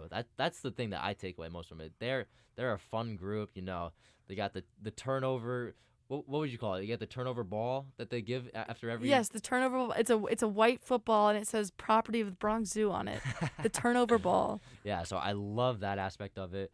So I mean, this team really comes to play, and they're a force to be reckoned with in the Patriot League. Yeah, head coach Joe Conlon has done great things with the team. It might have taken a few rebuilding years, but this is the proof for other New York football teams that a rebuilding program and bringing in new coaches and bringing new players can be effective. It's possible. The Fordham Rams and the Bronx are doing it right now. Maybe the Jets and the Giants can learn something from them, because whatever they're doing right, it's working. And hopefully, it's 7-7 now, but it's early in that game. So hopefully by the end of the show, they will be winning that game by a lot more. But we are about out of time on our football segment for the show. You're definitely going to want to stay around and catch the interview after the break that Brian, you and I did with Joe Sena, CEO and founder of Spartan Racing. You're definitely going to want to hear what he has to say about parenting, resiliency, and running one of the hardest and most extreme sports in the world. That's coming up right after this break.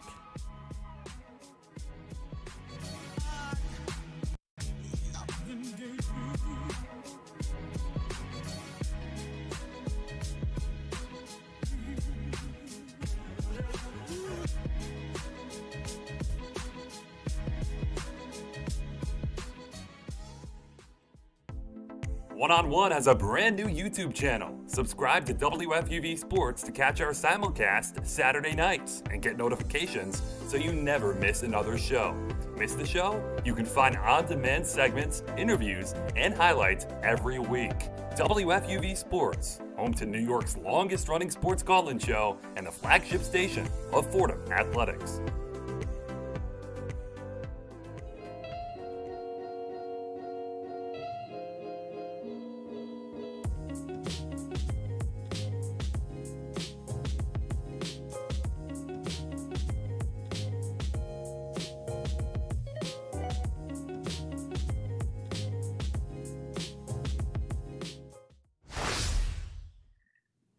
Welcome back to One on One. I'm Kelly Bright, of course, alongside Brian Rabacs. And today we have the absolute pleasure of having Joe DeSena on to talk about his latest book, 10 Rules for Resilience, Mental Toughness for Families. Now, Joe is a Queens, New York native and also the founder and CEO of Spartan Races, which are these insane, crazy, mentally and physically taxing competitions.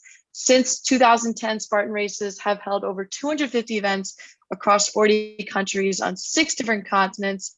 It's now a 10 million plus wide community and prides itself in helping people overcome obstacles and becoming unbreakable. Joe, we are so glad you took the time out of your busy schedule to come and talk to us here one-on-one. And before we start talking about your book, I have to ask you a question because I've been following you for a long time. My family, big Spartan fans. And one time I read a story about you and your son that to this day, my dad keeps threatening to make me do. And that is that when your son was 5 years old, correct me if I'm wrong, but you made him swim a mile in a life vest. Swim a mile. Are you not a swimmer?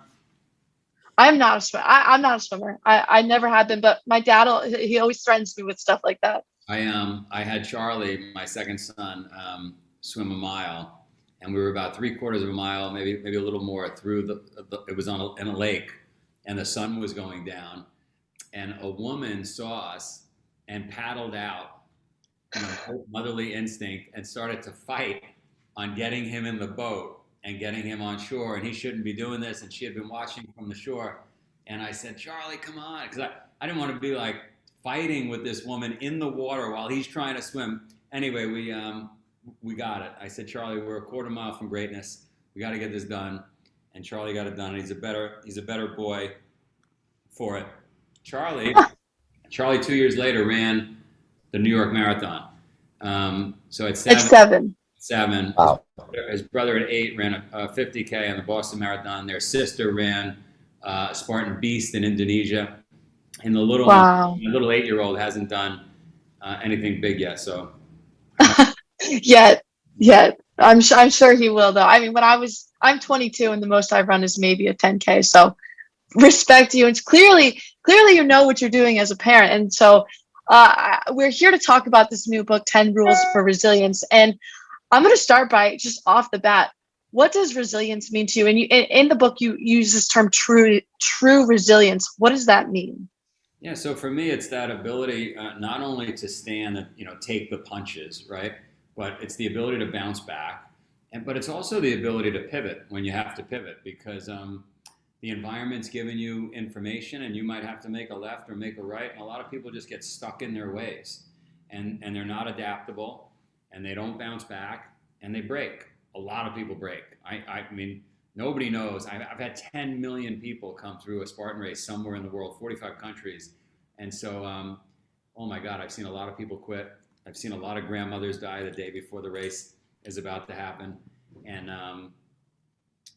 yeah, so it's that ability. Think about the heroes in books we read, in movies we watch, that male or female, that just stand up and get it done. Right? Against all odds. Everything's going wrong in the movie, everything's going wrong in the book, but they just stick to their principles, they stick to their standards, and they get it done. Those are people we want to be. And that's a resilient person. Joe, the book focuses a lot about parenting and what parents can offer to their kids. And you yourself, as we mentioned, are a parent as well. So did you feel more compelled to write this book and offer your insights on resiliency, given that you are a parent, in fact? Yeah, there's no doubt about it. I mean, my family and I have lived around the world, and everywhere we lived, families from the neighborhood would start showing up at our house at 5:30 in the morning because they saw us working out, and they saw us doing crazy things, and they saw me forcing the kids, or my wife forcing the kids to eat healthy, and they wanted to be a part of it. And I just thought, we need to share this idea with the world. It's not rocket science. It's just choosing the hard way. It's just doing stuff that's a little more challenging, getting out of your comfort zone, because remember, you're trying to develop a muscle for that child, boy or girl, that they could use later in life when you're not around. At some point, they're going to be on their own. You don't want them living in the basement forever. So to get them out and get them thriving, you've got to practice what they're going to be doing on their own. And there was no better time, I thought, for the book, because our kids are becoming softer and softer. And a publisher heard that we wrote it and said, "Oh my God, this is perfect. Did you write it because of COVID?" And I said, "No, actually, we wrote it because the world needs it." And they just thought it was perfect coming out of COVID. So here we are, 10 rules for resilience. Now, I don't want to make you give away all your secrets from the book, but I know a big part of the reason you mentioned that parents and kids are limiting themselves is this idea of fear. And I know your book talks a lot about how, using that fear to your advantage. So how do we turn something like fear into a positive, into a blessing in our lives? Most of the things we fear are ridiculous, right? Like in the old days, if you feared a lion or a tiger or whatever it might be, that made sense. But we've got legacy hardware and software in our biology that it's not tuned up for this new world we live in. So we've got all these fears because of this information we're getting on social media, whatever it may be, and it's not warranted. And instead, if we did the math and we looked at what's the real risk? What's the real risk to Charlie swimming the last quarter mile with a life jacket on and his dad? Pretty minimal. What's the real risk to knocking out a marathon? We weren't setting any records at 7 or 8 years old. We're just getting 26.2 miles. Oh my God, that's bad for the kid. Well, let me tell you something. I mean, years ago, people used to cross the entire country on horse and carriage up and over the Rocky Mountains with their families, right? Grandma would die along the way. Your wife would give birth. It's not that big a deal. We're in New York City. There's Haagen-Dazs on the corner. We just got to make it. We got to make it a few blocks to the finish line. So these fears are unwarranted. And if you can be logical about it and then use the fear for fuel, I'm afraid of sharks. It makes no sense, but I'm afraid of sharks because of Jaws. When I was a kid, I saw the movie Jaws. Got scared. I started standing on a chair when I took a shower anyway, I go on this run 21 years ago, and I get to the end of the run, and I'm supposed to swim across the bay, but I see a bunch of seals in the water in Nantucket, and I'm like, I'm afraid. I'm not swimming. And I turned the fear into fuel, and I said, because I'm afraid, I'm doing it. And that's what I do now. And I swam across, and I get to the other side, and I meet this girl. Turns out she's my future wife. So turn your fear into fuel, and good things might happen. Right? Oh, yeah. So the focus a lot on the parenting aspect and how you can teach your kids that. But there's definitely, I feel there could be challenges along the way. So what challenges do you see for parents trying to teach resiliency? And what advice do you have for any who are experiencing challenges in that regard? The biggest challenges parents are going to face are their own egos. So your neighbors are going to think you're weird. You're not going to win a popularity contest. Look, if I wasn't home, I haven't been home. I've been filming this TV show for 20 days. I haven't been home. Okay. And my kids are happy I'm not home because when I'm home, it's on. Right. And so I have to wrestle with that because I'm not the most popular person in our house. I'd be a lot more popular if every day I showed up with popcorn and candy and it was a party and I wasn't waking them up, right? I'd be more popular. So that's a challenge. I'm certainly not popular with all the neighbors. They think I'm nuts, whether Charlie's swimming across the lake or whatever we're doing. So as long as you can get over that and say, this is not about me winning a popularity contest. This is about my kids, our kids, being healthier, ultimately happier, and being able to survive and thrive on their own. So you just got to get over it. You got to look in the mirror and say, why am I doing this? I'm doing this for them, not for me. Now, as I'm hearing you speak, Joe, we're talking to Joe Sena here, CEO and founder of Spartan Racing. And you were a kid once. You had your own parents. You had your own father. And I know you talk about him a lot in other interviews you've done. How much did your dad, being an entrepreneur, being a hard worker, how much of an influence did he have on you as a kid? And how much do you see his parenting style come out into your own? You guys wouldn't know this, but people used to wax their cars. You go to a store and buy wax, and you would wax it like I don't know if you ever saw The Karate Kid, wax on. And it would take hours. And my father would say, go wax the car. And I'd go outside and I'd wax the car, and it was hot out, right? And I'd get the car done, and I'd come back inside, and he'd say, go wax it again. It needs 3 coats. And it would be 9 hours of waxing the car, or we gotta, whatever it was he gave me was ridiculous. We gotta move all that sand to the backyard. And then you get in the backyard, oh, I made a mistake. We got to move it back to where it was, right? And so I saw that. I lived it. One night I spent the entire night moving brick because I wanted Sunday off. I just wanted one day off. I wanted to sleep. And so the whole night I moved brick, Saturday night, me and my cousin. I was so tired that when I went into the kitchen after we finished to go get like a glass of water or orange juice or whatever, I used to drink orange juice at the time, I fell asleep on the tile floor. I just passed out, right? Fell asleep. He wakes me up at 5 a.m. Sunday morning, 3 hours later, and says, I see you moved all the brick. Now we can get more done today. It just never ended. And at the time, you wanted to kill him. But when I look back, it gave me tremendous work ethic. And, you know, you're a product of your environment. So we need to create environments as parents that aren't soft and lazy and complacent. We got to create environments that are like, just get after it environments. So going off of that and your experiences with your childhood and your entire life, would you agree that resiliency is something you have to learn over time and it's not something you're just born with? Oh, you're born with it. I mean, think about a small child in a crib that just kicks and screams or comes out of a birthing canal, right? Like a child is pretty damn resilient, pretty tough. And then we learn helplessness. Then we coddle it. We buy it little pajamas. We don't let, oh my God, the baby can't do this, can't eat that, can't like, that's the problem. So we learn helplessness and we gotta dig down deep and go back to our roots and find that resilience that lives beneath the surface. Oh, definitely. And speaking of resilience, it takes a whole lot of that to get through one of your Spartan races. And now we're almost out of time. So I do want to make sure we ask you a little bit about that because I think it's just one of the most fascinating sports that they're in the world, truly. So what goes into, a lot of people think it takes, no offense, but it takes like a sociopath to come up with some of these races and obstacles. What goes into creating one of your races? Well, we got a tremendous team around the world. And in the early days, we had some ideas, but then the teams invented obstacles, and now it's pretty standardized. It is a monumental effort to actually get a race built. We've got an event, you're in the Bronx, we've got an event, I think November 20-ish in Citi Field, which is close enough to the Bronx. And so I want you and your audience, it's on me, no charge. You guys round up, get a little Excel spreadsheet going of whoever in your audience wants to go. And Citi Field is easy. It's not like hardcore. Hardcore would be up in the mountains somewhere.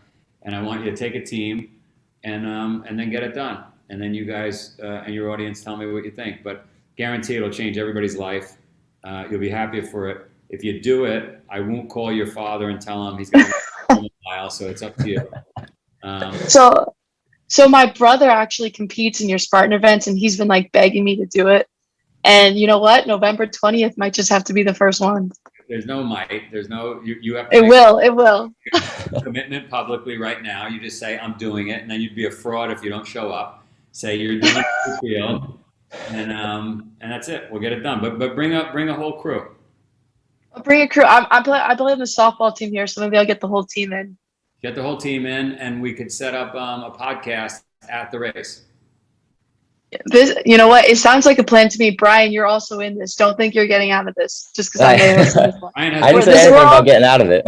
Brian's in. Brian's walking from his house to Citi Field and then competing. Ooh, I don't know about that, but come on, you got to be resilient. I guess so.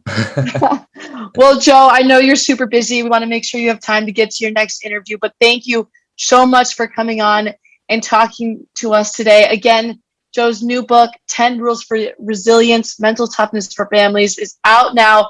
Go out there and read it. He's obviously learned from experience, has a lot of good things to say out there. Joe, thank you so much. You guys are awesome. I'll see you in Citi Field. Oh, yeah, November 20th. November 20th. Send me an email. Let's figure it out. See you guys.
Welcome back.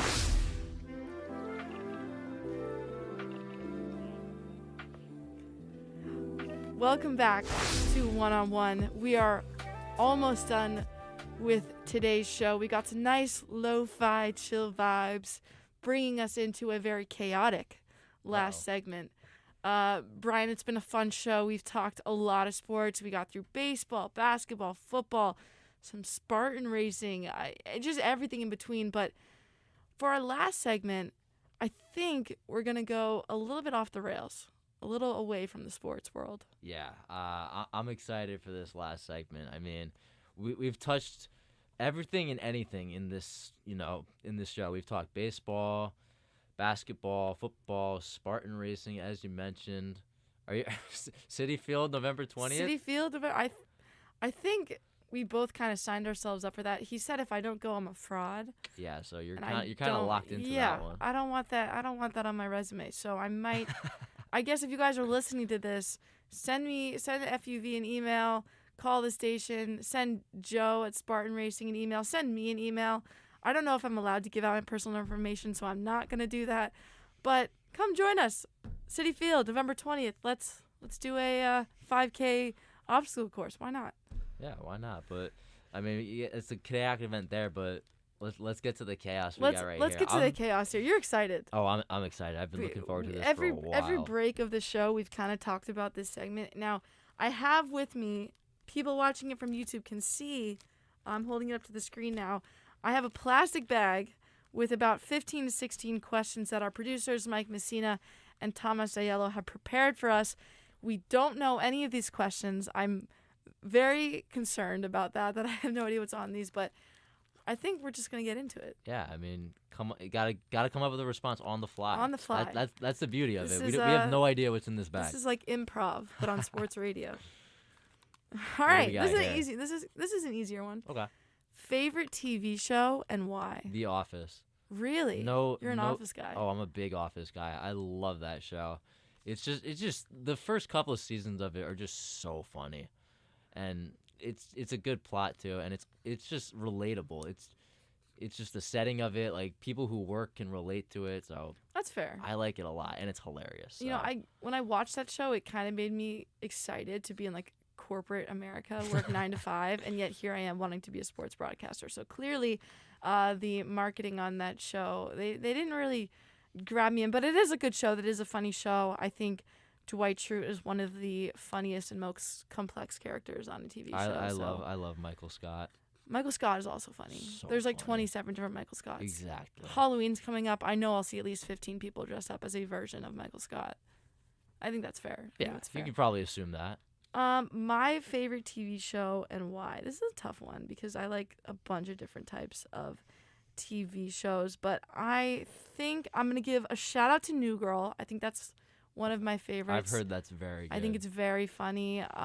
Love that show. My twin brother actually really got me into that show, and I think it's funnier to me that he likes it because I think it's on the little fruitier side. It's supposed to be like a fruitier show, but it appeals to a lot of audiences, which I think is really interesting. Right. It's a great show. I laugh out loud when I watch it. So I think New Girl's one of them for me, and I also really like the show Entourage. I don't know if you've ever seen it. I've heard of it. It's an older show. I think it's about like life in Hollywood. There's this actor, Vinny Chase. I don't know if you guys have ever seen it. The actor from that is in a new Netflix show called Clickbait. Interesting. Squid Games was really good too. I don't know. I mean, I've seen all the memes on like Instagram. You haven't seen Squid Games? I have not watched it. Come on. I'm sorry. I'm behind That's the curve. your homework. I get. Yeah. Squid Games is really good. Money Heist is another good international one. I feel like someone just recommended that to me too. Money Heist might be up there top 3 for me. It's originally in Spanish. You can watch it with subtitles, dubbed. Someone recommended it to me in my Spanish class. Yep, great show. I'm actually being Money Heist for Halloween. Just plugging my Halloween costume out there. But let's go to the next question. I think let's get to it. We've worn this one down. Here we go. All right. Interesting question. Most bizarre sports moment you've ever seen? Oh, most bizarre sports moment I've ever seen. That's a great question. What would this mean? Like in person or just all? Any? I think any. Any? Yeah. Most bizarre sports moment I've ever seen. I mean, why don't I go with Odell hitting himself with the kicking net? Oh, that's a good one. I forgot about that. Yeah, That's I mean, a good one. that was, I'd say that whole saga was pretty bizarre because he just slams his helmet into the net and it hits him right in the face, and then but then he like plays into it in the later weeks where he's like proposing to the kicking net. That's kind of cute. Yeah, He handled an embarrassing situation very well. I'd say so. Yeah, but that's you don't see that every day. No, you don't. And another thing you don't see every day, I think I'm gonna go with 2009. This is a throwback. Halloween. I have Halloween on the brain. Manu Ginobili during a Spurs game, a bat flew into the stadium and he actually hits it out of the air and it falls on the ground dead. He just slaps this bat out of the air in the middle of the stadium. It was flying around for like 30 seconds. I thought that was crazy. And the fact that it was on Halloween, I think, was even crazier. So I'm going to go with that as my most bizarre I thing think I've just ever like seen. animals finding their way on Yes. the field is awesome. Like this past summer, a cat got on the field at Yep. Yankee Stadium and they couldn't like They don't know what to do with the security guard the security guards, they couldn't corral it and like pick it up. The cat just kept going and going. He was on the move. I love animals in sports. I know, We they're need more good though. animals in sports. Live animals in live sports. All right, let's go to question 3. These have been good questions so far. Not too hard. What is the furthest you've ever traveled? The furthest I've ever traveled. So I mean, I might get some flack for this. I've never been outside of the United States in my life. Wow, all right. Never. So the place I've been to Puerto Rico, but that's technically in the United States. But Puerto Rico was awesome. That is cool. It's a really nice spot to vacation. And then my family has friends in California too, so we've That's far. gone there. Yeah, it is That far. is far. But yeah, I've traveled across the country. Never been out of the country, but been to the West Coast, You've Puerto been far. Rico. The question yeah, was we've- furthest, not most interesting. Yeah. But yeah, I'd say California, Puerto Rico furthest. Very cool, very cool. For me, I have been outside the country, and I'm going to say the furthest I believe I've been is France. Ooh. I actually lived with a family in a French town called Tours for 2 months. Very random. I'm glad I got this question because I love flexing that on air because it's probably the coolest thing I've ever done. I had exchange students, so the girls came and stayed in the U.S. with me for 2 months before, and then I went and stayed with her family. I was pretty fluent in French back then. I don't know how fluent I am now. I'm not even gonna give you an example, but that's probably the coolest and furthest place that I've been. It's a pretty good That's one. cool. Did you go to Alright. Paris? I did go to Paris. Yeah, I loved Paris. Loved it there. It's pretty touristy, but also very beautiful, and Oh, I'm sure. food was amazing. The people aren't rude. I know that's a stereotype. People are always like, "Oh, French people are rude, especially to Americans." But everyone was nice to me. I mean, they know you're American. They can Right. smell it on you that you're not French. But I enjoyed my time there. I loved the people there. Yeah. All right. Next up. Oh God. Uh-oh. This is the problem with being online. You were Star concerned Wars about- prequels or the original trilogy, which is better? The original trilogy. Are you a Star Wars guy? I'm not a Star Wars guy, but I mean, I've seen some of the movies, and I just don't love the idea of the prequels. That's fair. I'm just like not like a huge fan of it. Like was it really necessary? Like I guess it was cool seeing like, the creation of Darth Vader and how that actually happened, but really other than that, like the first 3 or the original, they're just better. So I'm not a big Star Wars person, but I have seen all the movies. Really? And I have played every level of the Xbox Lego Star Wars video game with go. my younger brother. So I'm pretty much an expert. You're more of an expert than I am. I haven't seen all the movies. That being said, I really couldn't tell you much of a difference between the quality of the prequels to the original, but I think you're right in the fact that usually, like 9 times out of 10, the original is better. Yeah. So I'm just going to say that, and I'm hoping that we have Star Wars listeners and watchers on YouTube who are just going to agree with me that the originals are better, and hopefully I'm doing you guys a favor. I'm sure by my saying that. comments are gonna have a lot of people go up in arms. I There hope- I are hope- some people who really like the prequels. I hope Star Wars is the reason this segment goes viral, because I feel like that's a cult. All right, Ram's Deli or Best Deli? This is a quick one. So I've never really gotten food at either. Well, you need to change that I right after I this know. show. Listen, I'm only a sophomore, That's so fair. I got plenty of time. You but have time. I mean, Rams Deli, it's new. They've renovated it, so They it have is new. renovated it. So I've been in there. It looks nice. It's nice and scenic. It's scenic. Sure. I've never heard someone describe Rams Deli as scenic before. Well, I'm telling it's new and improved. So. Sir, are you giving Rams the benefit of the doubt then? Do you have a recommendation at Rams in terms of like so- a sandwich or something? So here's the thing. If we were talking OG Rams Yeah. before the renovation, I'm going Rams. But to be fair, any place that I've lived off campus has been on the Arthur Ave side, the closer to Rams than Best. Best is down by Lorillard in Bathgate. So I'm biased in that sense, but I thought Rams Pizza was the most underrated pizza around here. Interesting. There's a lot of good To be pizza fair, I options. haven't had it since it's been renovated, so I don't know if it's changed since then. Yeah, I don't know either. Could be possible. But, But hey.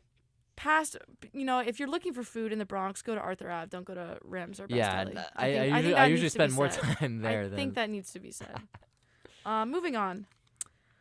Oh, that's too similar. That's where's your favorite place you've been? I'm not doing that. Enzo's though. Enzo's Favorite food place. favorite food place? Oh, that was favorite travel location? I like California. California. I'll Because answer I was that. just gonna say France. I was gonna Ah, repeat well, it. there we go. Repeated. Yeah, but Enzo's favorite Oh, it's restaurant in Arthur Ave. great food. Enzo's is great. food. Great. I love Roberto's. I've never been to Roberto's, Roberto's is really but good. a lot of people say it's amazing. It's really so. good. All right, here's a really interesting one. This is when we said it was going to get chaotic. Hit me. Favorite internet meme or GIF? Internet meme. I mean, the meme I'm enjoying the most right now is the Drake memes. Drake's the type of guy to. I don't know. They shouldn't be funny, but they just are. They are funny. It's just like I guess they're making fun of Drake somehow is like comical to me. Yeah, I can So. see that. And they're very creative too. The internet is creative. It's very creative. People So, there. I have to tip my cap to some of the creators. Yeah. There's some good stuff there. There's some great stuff. I'm struggling with this one because I hear the word meme and I just think of like 2008 like Tumblr cat type things. I mean that's. I don't go that far back. I just see the word clearly I meme went and with think one that. Favorite internet meme or GIF? I love a classic. I love a classic crying Jordan. Yeah, it's great too. One step further from that, I like when people take like other crying people and like use it in the same context. Yeah, sure. If that makes sense. A little like athletes crying or Yeah. whatever. Yeah. Yeah, I'm gonna go with that. That's a hard one. I also I'm on TikTok. I don't post on TikTok, but I like the little TikTok trends. Some of them. Oh, make me I like laugh. TikTok trends too. For sure. All right, moving on. Well, we're flying through this. Oh, Good here's one. a good one. This is a good one. Sports one. What would you sacrifice for all of your favorite teams to win a championship? Oh my goodness. Ooh. I mean, just thinking like I would love a Yankees championship. But, I mean, what would I be willing to give up? Maybe. I mean, something that I enjoy just off the top of my head. Maybe my like ability to drive. He said, "I will walk. I will walk for the. I will be Yankees to win a driven ring." anywhere. I will walk. I'll do whatever. I don't need to drive my car when I'm home as long as the Yankees, Giants, Nets, etc. win a championship. So, great answer. I think this is a funny question for me because as a Boston fan since 1999, I've witnessed 12 Boston championships in my 22 years of life. So I haven't had to sacrifice anything really. So I'm going to preface my answer by that. But I am still a huge Boston sports fan. So what would I sacrifice for all of them to win a team? See, it's so hard for me because You don't have a lot to give we up. win so 'cause- often. Exactly. To have all of them win in the same year though, which would be amazing. I feel like we came close to doing that a few years, to be honest. We didn't do it, but we're close. I would give up. Wow, this is tough. It's a tough question to answer on the This is spot. tough. I think this is really hard. It's not easy. This is really hard. I think I would give up. one of my social media. Like I would give up like Instagram or Twitter or something. Not all of them, because for our job as like journalists, I'd give up a social media thing, and I might go on like a diet or something. I'm a big foodie. Yeah. But maybe my producer Mike Sena is reminding me through my headset that I don't need all my toes. So maybe Does that change your answer? That would change my answer. I would give up my pinky toes and maybe my pinky fingers. I don't know, because by that time I'll be done my softball career. I think I can function with like 4 on each hand. So maybe we're giving up pinky appendages. Wow, so we went from not giving up a ton because they win all the time to giving up our pinky toes. Yeah, because then I realized how irrelevant those last digits are. So Sure. Oh, perfect segue. I didn't even mean to do that. Favorite social media channel? Twitter. Twitter? I would say Twitter. I mean, Or do you actively post on Twitter? I or don't do you just actively like to- post on Twitter. There's just I probably should though. I've been trying to, and I just haven't really had the interest in doing it. But there's just a lot of funny stuff on there. I mean, I usually do the same thing on Instagram. I usually just kind of scroll. I haven't posted anything on there in a long time, but there's a lot of funny stuff there too. And TikTok, I like TikTok a lot. Yeah, Twitter, I love going for sports related stuff. I like being on Twitter. I think there's a lot of funny content, a lot of interesting content there. Instagram, I end up being addicted to. Like I'll just scroll. Like I do the same. I'll just scroll, and I don't post like every day, every week, but I do post there probably the most. So probably Instagram or Twitter combined. All right, moving on. We are flying through these questions here.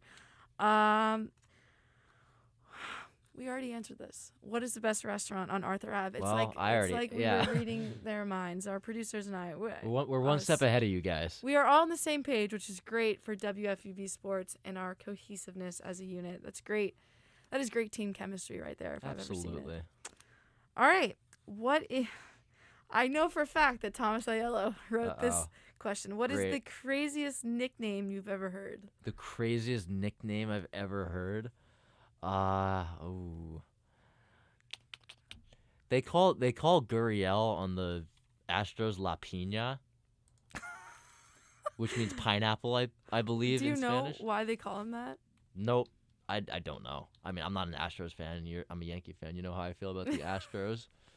Is there a Yankee nickname that like stands out at me? I mean, it's a tough question. Yeah, it is. It's a tough question. I mean, I've seen people online when they talk about Giancarlo Stanton, some people just call him John Carlo. So like the name John and then last name Carlo. All right. That's cool. a good one. I know Thomas Aiello is hoping that I plug one of his nicknames, but that would be too easy. So I'm gonna go with a different nickname that he didn't invent. Although if you ever want to hear some nicknames, reach out to Thomas Aiello because he has a whole list. But Brian Scalabrine, I don't know if you know who that is. I know who that is. Ginger, white, big guy for the Celtics. Great guy. I think he's a television personality now, I believe. White Mamba. Self-proclaimed White Mamba. Love it. Great nickname. Is he as good? Was he as good as Kobe Bryant? Not really. Absolutely not. But the fact that he self-proclaimed himself as the White Mamba, I think is genius. I love that. So that's going to be one of the craziest and funniest nicknames I've ever heard. lot of love for Brian Scalabrine. Love Brian Scalabrine. Okay, here's one. Would you rather have super strength or super speed? Super strength. Yeah. I would definitely say because super strength. I mean, do you really need super speed later in life? Do you need super strength? I mean, it's impressive. It is impressive. I like that super strength. I'm torn because I think I would want super strength because that'd be really fun, and you're right, it would be impressive. But I think super speed would be the most practical. Like you could just run from thing to thing. Like you'd never be late. I actually didn't think about that. You know what I mean? That's true. Like because we're not talking just fat, like super speed. Yeah. Yeah. So I think I'm gonna go with super speed, but I could see an argument. On it. I could see an argument for both. We're getting super deep and super analytical in these last 20 minutes on the show here. You know how we do. Here we go. I guess it must be lunchtime because a lot of these questions have to do with food, but best pizza topping. Best pizza topping? And you can't say pineapple. I won't say pineapple. Thank God. Usually, my go-to at home is a combo of sausage and pepperoni. Oh, good one. Good. It's A meat pretty lover. good. Yeah. I mean, it's a great pizza place at home, and I get it all the time. But usually, I go for just cheese if I'm like trying a pizza for the first time, All right, so you're because that tells you how good how good it actually so you're is. a pizza connoisseur because only a true appreciator, I made that word up, a lover of pizza would know to try cheese for the first slice. Exactly. One bite, everyone knows. So the I'm like on rules. par with Dave Portnoy. Yeah, you're essentially. basically at the same level. You might be above him probably. slightly. I am gonna go with I love green pepper and pepperoni. My dad taught me that. I don't know. He's been Interesting. doing that for a while. I think green pepper goes well with pizza, but as long as it's not pineapple and ham, which I think is the weirdest thing you could put on a pizza, then I don't really care. All right, so I'm going to do one last question. You got to make it quick before we wrap up the show. What is your favorite defining sports moment as a fan? Defining sports moment. This is a tough one to like make quick. Who's been going off in the playoffs that like defines? I don't know. David Tyree helmet catch. All right, that's a good one. That he's a household name now because of that. You know catch. what? That's a good defining one. sports moment. That's a great one. I have so many moments being a Boston sports fan. I just like saying that on air. But I'm going to go with the 28-3 comeback victory against the Falcons. That Super Bowl was life-changing for me as a fan. And I'm also going to end the show on that note because I love talking about the Patriots in a positive way on a New York sports show. But want to give a huge shout-out to our awesome guest this week, CBS radio host J.R. Jackson, and founder and CEO of the Spartan Race and author Joe Sena. They were great. If you missed out on any of today's interviews or special features, don't worry, don't freak out. They're going to be available on WFUVsports.org and our YouTube page, WFUV Sports. Get us some views, some likes, hit that subscribe button or not. I've just always wanted to say that in a wrap. Anyways, the sports director of WFUV is Bobby Shaffordini. Our video producer has been Thomas Aiello. Our awesome radio producer has been Mike Messina. I'm Kelly Bright alongside Brian Rabacs. This show is coming to a close, but you can catch One-on-One every afternoon on YouTube or on 90.7 FM every Saturday night from 11 p.m. to 2 a.m. Until next time, I'm Kelly Bright saying so long from the Bronx from me and Brian Rabacs. One-on-One is a production of WFUV Sports.